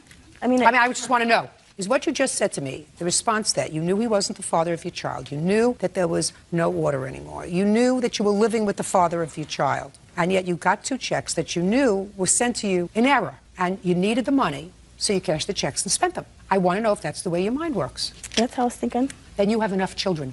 I know that. Good. Don't make any more, because God forbid you make more, they'll have your mind. And we have enough people just with you that have your mind. That's dishonest. It is. So we're going to take care of this payment right off the bat, Mr. Sanderlin. I'm not finished with you yet because I don't think that you resorted to reasonable self-help. Now, how much money did you pay in total for this child that turned out not to be yours? I don't have an exact figure. Well, who's supposed to have a figure? Bird? No. Me? You're supposed to have a figure. I would say anywhere between the lines of $1,000 and $3,000. Well, that's ridiculous, Mr. Sanderline. That's why you got yourself into all this trouble. Where did you think you were coming today? You're coming to court in order for a court to make a financial award to you to pay you back the money that you've paid for child support. So the least you could do is sit down and figure out how much you paid. Not somewhere between 1,000 and 3,000. Or whatever it takes to take care of a child from the time of birth up to 3 months. How many children do you have? I have none, ma'am. Sounds perfect to me so far. Money came out of your check. You had a garnishment on your salary. That's what you told me. $272 between 2 deductions. Is that the total amount that was taken out of your pay? Yes, ma'am. Well, then what are you suing for $3,000 for? For lawyer fees, it would have took a matter of 2 or 3 days in court to have everything cleared up if she had showed up to court. Just a second. How much was your lawyer? The first lawyer cost me, I have paperwork on this. This is the ledger from the lawyer stating everything that I paid. That was the first lawyer. When was the first time you went into court with the lawyer? I believe it was in April. So what was this bill in 2004 for? The bill in 2004? Yeah. I hired another lawyer to finish up the case because that lawyer there wanted another $1,000 to go back to court. Sir, how many times have you been involved in court proceedings, not involving this child? Maybe once or twice. I want to see a bill for the lawyer. On this case, Mr. Sanderline. On this case, not your other problems. On this case. This is it right here? I don't believe it. It has right at the top, Sanderland versus Taylor. 2002. It goes all the way down to 2004. 2002 is when you said you went to court. Let me see any communication from your lawyer, a letter, with regard to this case. Your Honor, may I speak? No. Now, Ms. Taylor, when Mr. Sanderline went into court, allegedly in 2002, did you go into court with him? Yes, I did. What did you say to the judge? I told him that he wasn't the father, and I didn't want child support. Were you receiving welfare? No. I don't think at the time. In the last 4 years, were you receiving welfare? Yes, they went down to apply for insurance. Were you receiving welfare? Yes. Can I say something? Uh-huh. When they asked who the father was, they asked household members and who the father was. I never put down John. I always told them it was Daniel, and then I had a paternity test. I showed them the paternity test. I never said that it was John. You didn't tell him that he was not the father when you met him, right? Right. And when he put his name on the birth certificate when the child was born in the hospital, you said, oh, she looks like you, or she looks like me, or she looks like your mother, or she looks like me. You didn't tell him that he wasn't the father, did you? No. That was dishonest, because what you say in your answer was very dishonest. You say he should have done the math, right? Right. I'm dying to hear what you have to say. May I approach? Well, first off, me and Christina have been together since 2 months after when this baby was born. I don't care. Mr. Sanderline had nothing to do with her life or whatsoever. Do you see my mouth moving? I see her, yes, ma'am. What do you have to contribute to this case? The only thing I got to say is Christina had nothing to do with the court proceedings. She told the judge she got the paternity test stating John Sanderwood was not the father. We proved to the court he wasn't, and that should have been that. Listen now, to any me. attorney's fees that he may have paid... I'm speaking. Now, listen to me very carefully. Are you married? No, ma'am. Your girlfriend was dishonest because when she wasn't with you, she was looking for somebody else to nail for this child. If she wasn't, she would have told him right away that he wasn't the father of this child, and I guarantee you he wouldn't have put his name on the birth certificate. She was looking for somebody to pick up the slack because I don't know where you were, but you weren't together. That's number one. Number two, since you are now together, assume that you don't keep secrets from each other. No. That when she received these 2 checks in the amount of $136 that she told you about him? Yeah. Yeah? That's the only part I feel just like answer. we've done wrong. Just answer. Yes, ma'am. And you told her it was wrong. Yes, ma'am. And she did it anyway. Yes, we both did it, not just her alone. We were in hard financial times at the time, and I disagreed at first, but in the end, we both did it together. It wasn't her decision. I'm glad now I see. Do you have any children other than this one child? Yes, a child, son Zach. Yeah. A son as well, yes. You got enough children, too. Sit down. It all started with a lie, Miss Taylor. Your lie. That's why he had all this trouble. Because if you had told him right from the get-go, listen, I love you, I want to be with you, but this child isn't yours. If you can open your heart up to a child that isn't yours, that's fine. Then he would have had a choice. He would have been able to say, listen, not my child, but I love you. I want to be able to be a family. If I choose to put my name on the birth certificate and accept that responsibility, that's my choice. You lied in 2002. You lied in 2001. You lied in 2005 when you took his check that you shouldn't have. Well, that says a great deal about your character. Judgment for the plaintiff in the amount of $3,000. That's all. Parties are excused. Janelle Monet is suing her ex-boyfriend, Christopher Cook, for rent, utility bills, and a broken door. Christopher says Janelle is holding his belongings hostage. Miss Monet, this is your complaint. You and Mr. Cook hooked up and lived together for a period of time. Right. You leased an apartment together. The understanding was that each of you expenses on the apartment. Shortly after you moved in, he stopped working. Stayed home, according to you, 7 months. He did not pay his share of the rent or utilities. Right. You want it. What kind of job did you lose, sir? When I moved in with Janelle, I was working as a caretaker for a friend of mine who needed someone to take care of him, and I had free room and board with the job. So when she asked me to do that, I was walking away from free room and board plus a small salary to move in with her. She told me that from the word go, there was no concerns about money, that I was to feel no burden about this. This whole gig she's pulling here is just about her wanting to get a payday, so she went through her money like she was a queen of town and going and taking everybody out all over the place. You know something, Mr. Cook? My problem is with a 37-year-old man who, for whatever reason, decides to live off a stranger. I don't understand that kind of mentality. I see it all the time. What Who said I wanted to live off a stranger? inspire a person who's 37 years old Right. to think that there is some sort of an entitlement for them to, according to you, sir, I did a lot of chores. I did the cooking. I cleaned up. I took care of myself. After gastric bypass surgery, she needed me to do basically everything. You said to me, sir, It took that her. I'm speaking that she needed help for a month. Understood. That turned into 7 months when you did nothing. 3 months, she was unable to do for herself. I took care of everything. Then I got another job back at a place I used to work before. She proceeded to help me lose the job, basically, by wanting to be up all night with her friends out in the living room while I was trying to go to sleep in the bedroom. She did nothing to try and help. So I ended up losing the job after about a month in time, and it took another month and a half before I got another job. All I wanted from her was to provide an environment where we could both live together. I could go back to work. She was conducive to that and contribute to the home. Miss Monet, you sold his property. When he left certain property in your house. He had next to nothing when I don't care if he had next to nothing. When he moved in, a lot of the stuff was purchased. And I guarantee you, if I got down to it with you, it would have been purchased for him. Right. The fact that you don't love him anymore and that he left doesn't mean that you get to take back the things that you bought him. Right. So not only did you take them back, but there were certain things that you sold. What did you sell? A computer and a toolbox. What kind of computer? It was an old Dell that was built by Mr. Cook. Well, if it was built by him, then it wasn't yours. Right. Why did you sell it? Because I needed money to pay the rent. How much did you sell it for? $100. That's not why you sold it. I don't even believe that you sold it. Who'd you sell it to? A friend of mine. Whose name is? Steve. Steve what? Steve. And how do you know him? He's a mutual friend of ours. You know him? I know him, yes, Your Honor. You know if he bought your computer? I know he didn't buy my computer. You know he did not.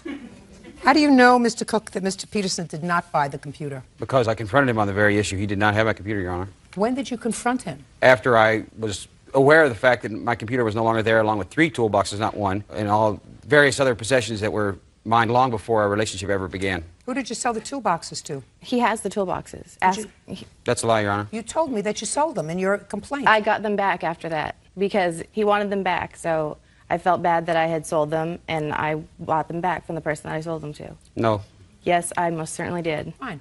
Who did you sell them to? I sold them to a friend of mine. His name is Francisco. He bought them for $60, and I bought them back. Wouldn't pay for Can the I clothes ask on you one this floor. question, Miss Monet? Yes. As for his personal belongings, when Christopher left home, in the means of recouping some of my losses and supporting myself, I had to sell his tools. That's what you wrote in your complaint. No, I bought them back because I felt badly. Why wouldn't you tell me that you purchased them back and gave them back to him? Because I just recently did this. Just last week. You mean after this lawsuit, or you just recently did it? Yes. All right. Well, you had an opportunity today to review your complaint and to sign it. Right. Today, nowhere did you modify this complaint, right? Right. I mean, do you think that there's something wrong with me? They don't No. keep me here because I'm good looking. You lived rent-free for how long? Rent-free is Rent-free. is there not an exchange of me doing activities or work for her that's also... No. No. That was There the is- arrangement we had. I don't believe that. That was the arrangement we had, Your I Honor. don't believe it.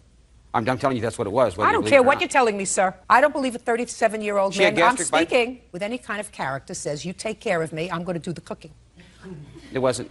She had gastric bypass surgery. That's fine. Then if you love her and you want to help take care of her, you do that. For a week, 2 weeks, a month, as long as she needs you to help her take care of her, that's what you do if you love somebody. But you don't do it as a livelihood. I'm speaking, sir. You lived there not a month, not 2 months, not 3 months. You lived there 7 months. And in 7 months, you didn't pay any rent. Consider that your tools. You got it? But you're not getting any rent money from him, madam, because he had no right to sell his property. Right. So whatever Right. money that you got for his property, put it towards the rent. Okay. Sounds to me like the two of you deserve each other. Your case is dismissed. Yours too. Goodbye.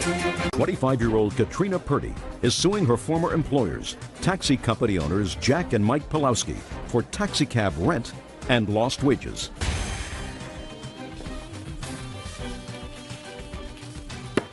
That's case number 299 on the calendar in the matter of Purdy versus Pulowski. Parties have been sworn in, Judge. You may be seated. Folks, have a seat, please. You own a cab company? Yes. For how long? For 3 years. How many cabs do you have? About 8.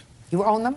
Yes. And I gather what you do is you lease those cabs out on a weekly basis to people who want to drive them. They give you part of the money, and that's how you make your living, and that's how the drivers make their living. Yes. Is that right? Exactly. Okay. How much do you charge per week to lease one of your cabs? It's $400. And how much of what the cab driver earns do you keep? What percentage? I don't keep any percent, just $400 a week and Flat. And flat, they can exactly. drive the cab as much as they want. Correct. They can go 24/7 if they want to, as long as they can keep awake. Yes. Is that right? Yep, that's right. And they pay for the and you pay for the maintenance, etc., on the cab. Yes. Do you get the same cab each time? Yes, they keep the car, the same car keep all it? the time. Okay. When did Miss Purdy begin to lease her cab from you? That was on July. Give me the exact date, sir. I can't remember exact day. That was Well, you should have records. Don't you? You have a business. You have records. You have a business. So when, for the first time, did Miss Purdy lease a cab from you? it was about July 15th. Is that the same kind of about 8 cabs, or was it July 15th?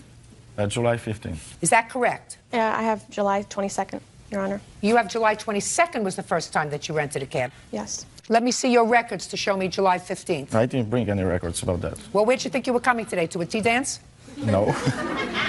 July 22nd was the first time you leased the cab? Yes. You gave him $400. Yes, I did. For how many weeks did you lease the cab? I leased it for 3 weeks. Okay. And was July 22nd a Monday? That was a Friday, Your Honor. When did you pay him the $400? Each Friday? Every Friday, yes. Is that correct, sir? Yes, that's correct. And the Friday was for the following week, is that right? Yes. So you were paid $400 on a Friday, and she was supposed to keep it the following week. However, Miss Purdy says that when she paid you the last $400, which is on what date? August 13th, Your Honor. You told her that she couldn't keep the cab. Is that right? No, that's not right. So you let her keep the cab that week? No, because I fired her that day. Well, when you fired her, did you tell her she couldn't keep the cab? Yes. Well, that's what I just said. What are But you that saying no for? $400 wasn't for the following week. Well, that's what you just said. You said the Friday you got paid, and you allowed them to keep the cab for the following week. That $400 was exchanged for her check, which she gave me for a security deposit. Explain that to me, sir. She gave you a check for security yes, deposit. first, Hold when on she a started second. working. She gave you a check for security deposit. Is that right?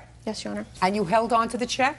First, I get the check. I tried to cash it and it was bad check. So I just gave her the check back and I took $400 instead. It was exactly the same amount of $400. See, this is all a question of timing, Miss Purdy. Yes, Your Do you Honor. understand? Yes. What I gather happened is, now it's all coming together, Bird.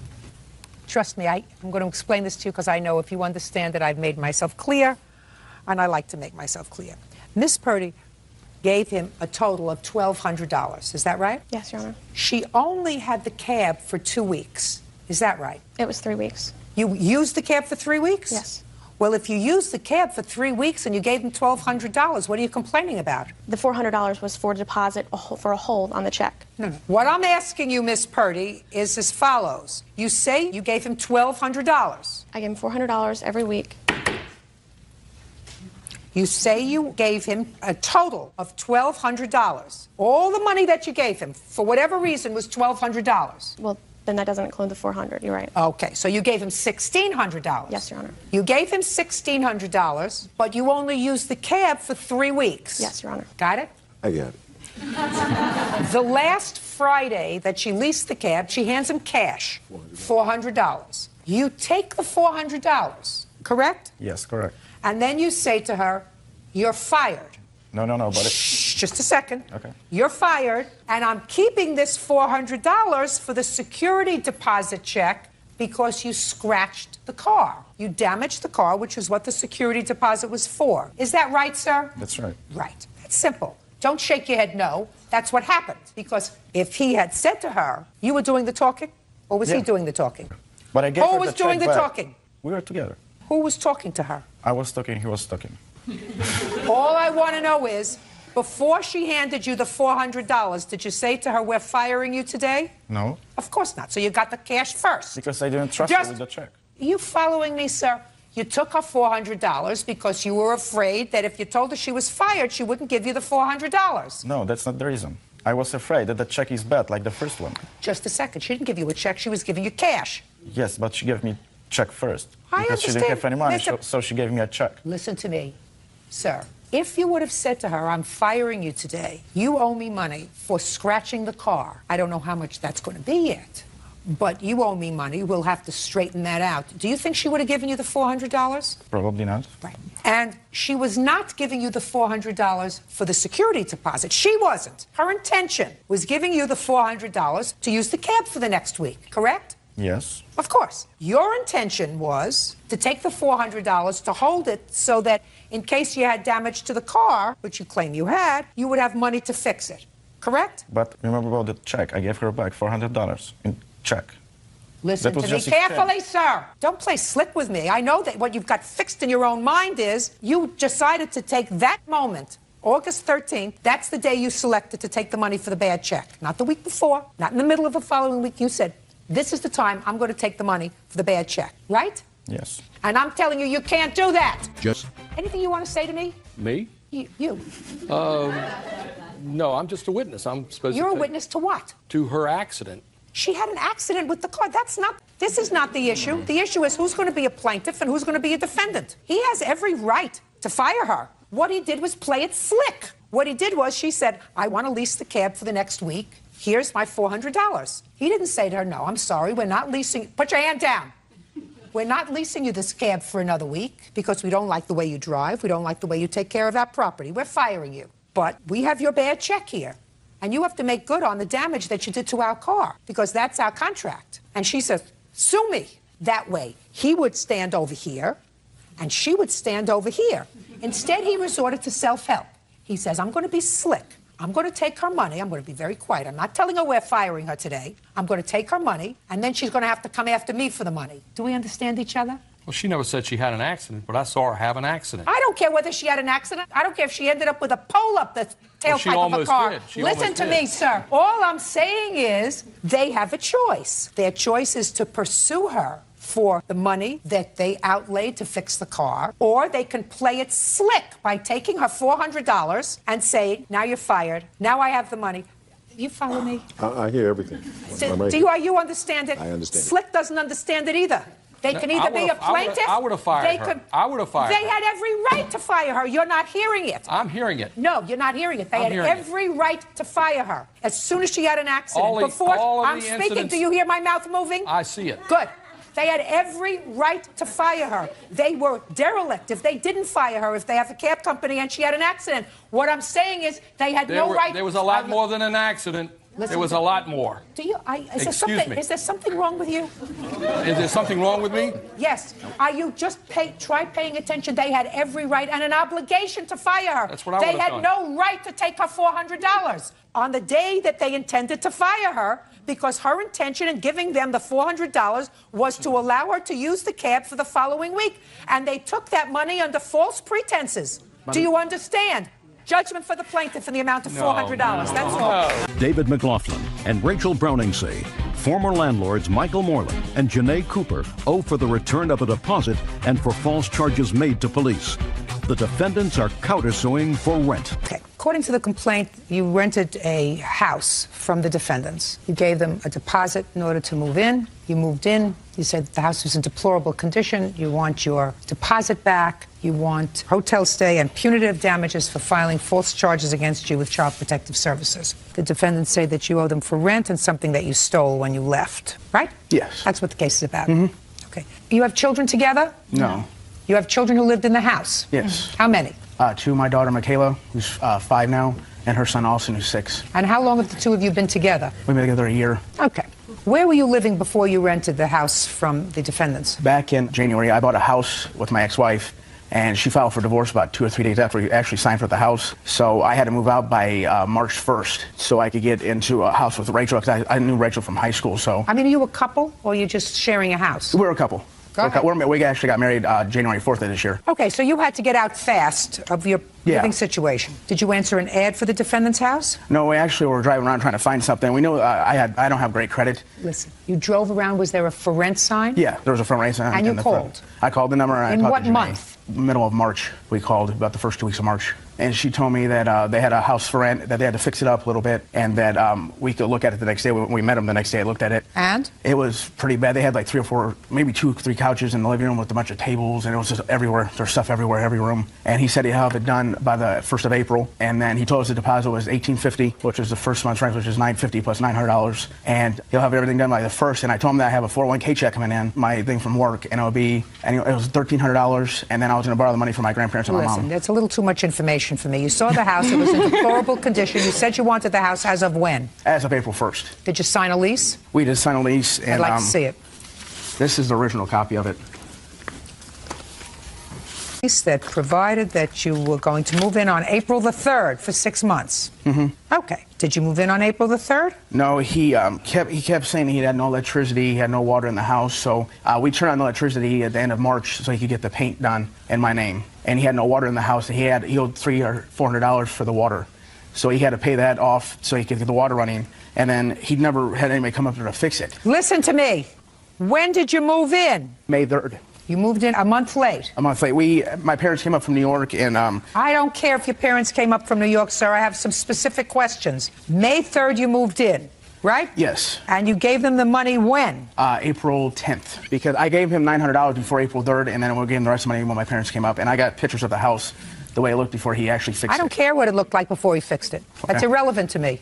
And when did you move out of the house? The first week of September. Because he had a deposit and I was going through divorce and I had a lot of bills I had to pay. I don't care. Mm-hmm. So you had to give him first and last. I got him deposit and first month's rent. So the deposit was for any damage that might be done and first month's rent. Yes. So you owed him rent in June. Yes. Did you pay him? No. Why not? He never came to fix our house. My daughter's room had no carpet. Just a second. Was there carpet before you moved in? No, not my daughter's room. Is there anything in the lease that provides that he has to provide for carpet? It has to be livable.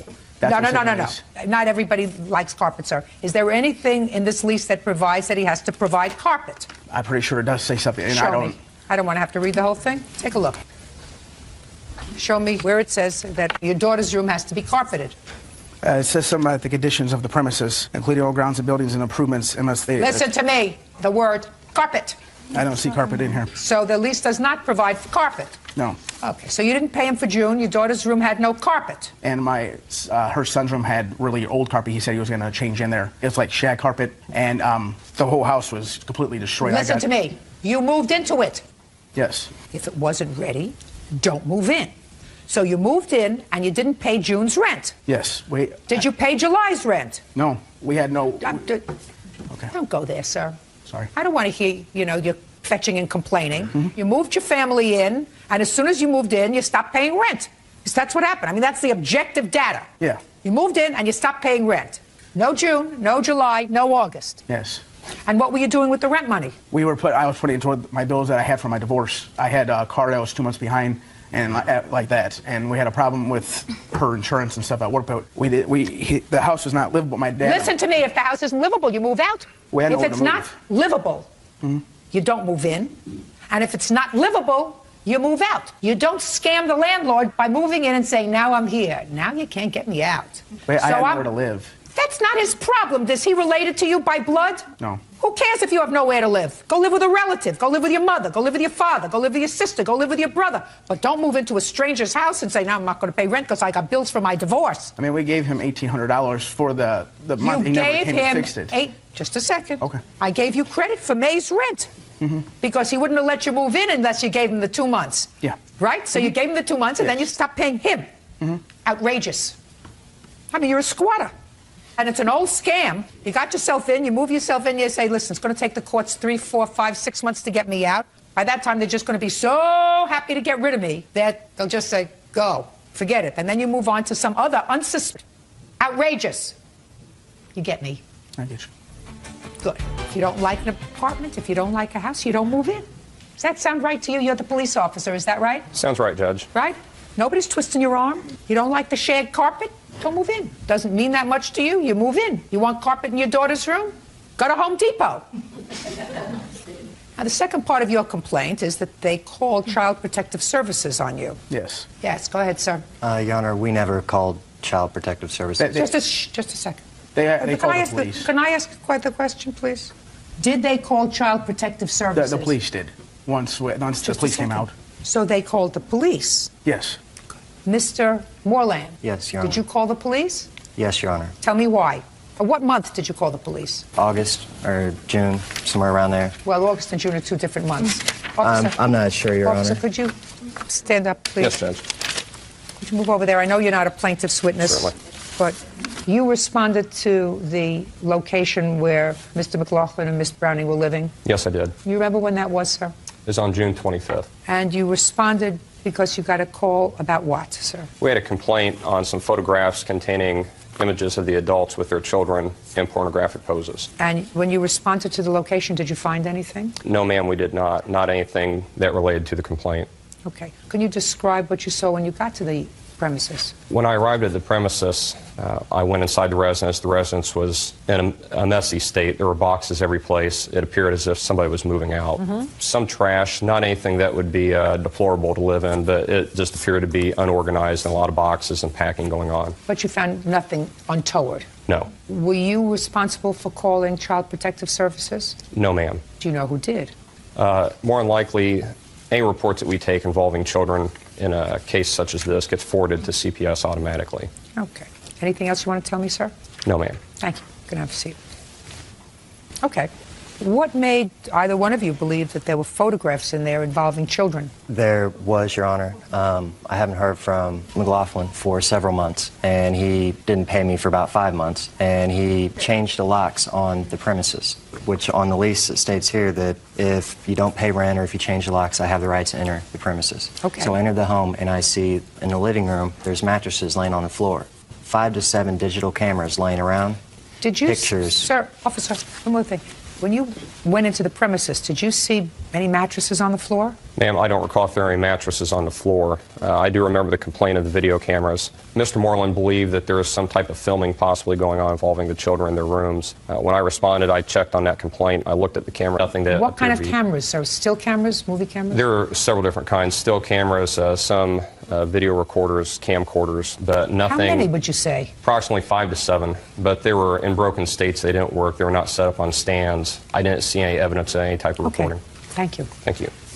Did you take pictures of what you saw? Yes, Your Honor, right I'd like- next to the child's bed.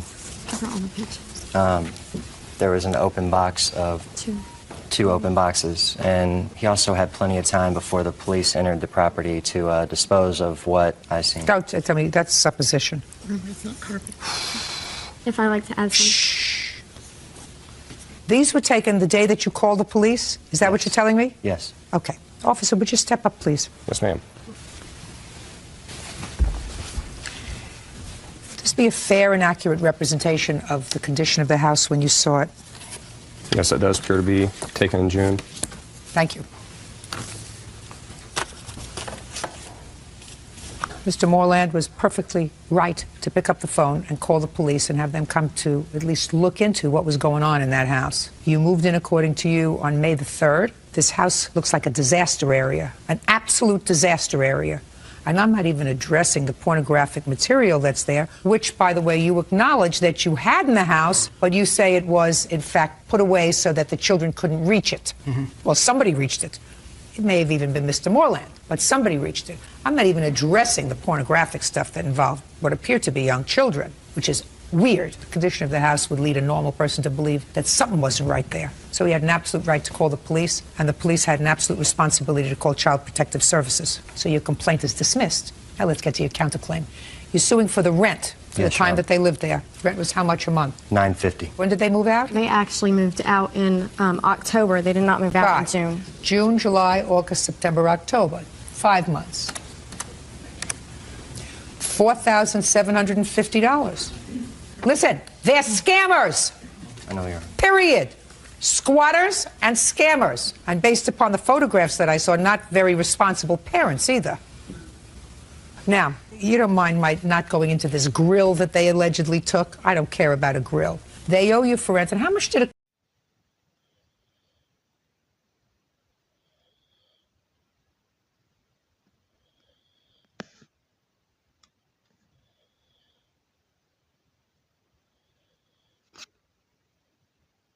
ठीक है, बहुत अच्छा है।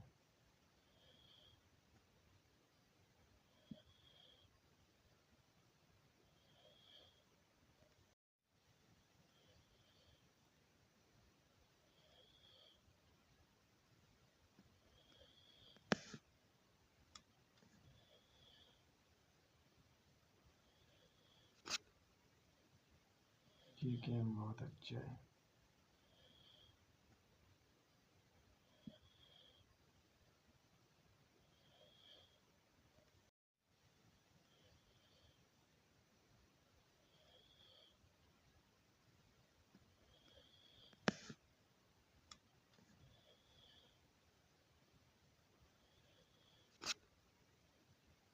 ठीक है, बहुत अच्छा है।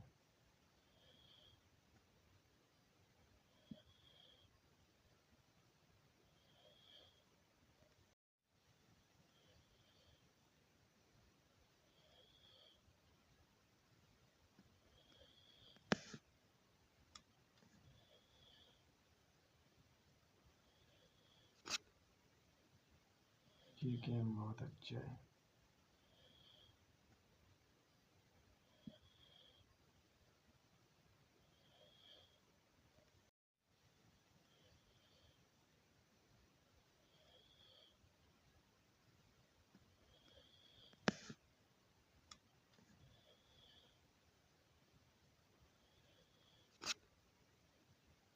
ठीक है, बहुत अच्छा है।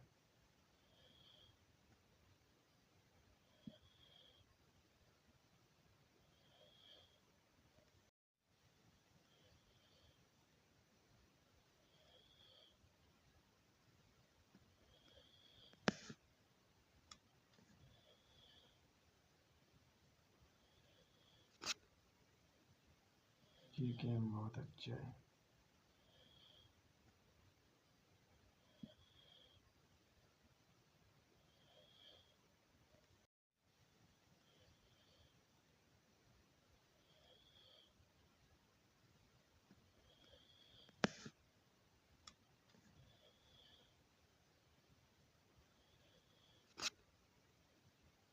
ठीक है, बहुत अच्छा है।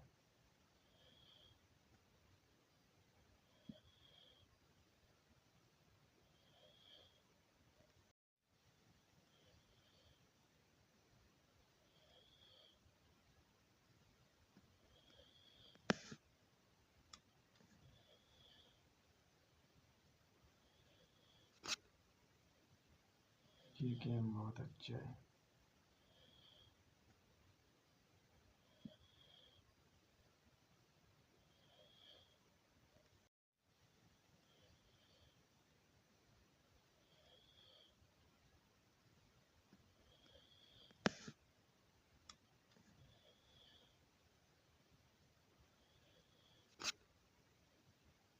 ठीक है, बहुत अच्छा है।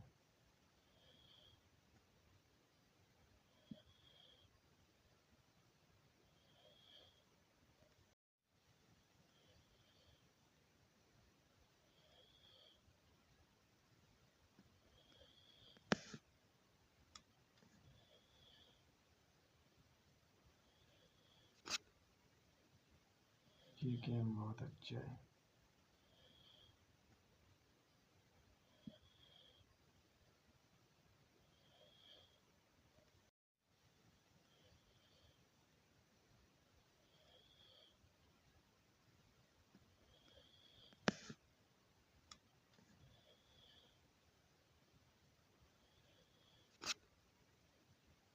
ठीक है, बहुत अच्छा है।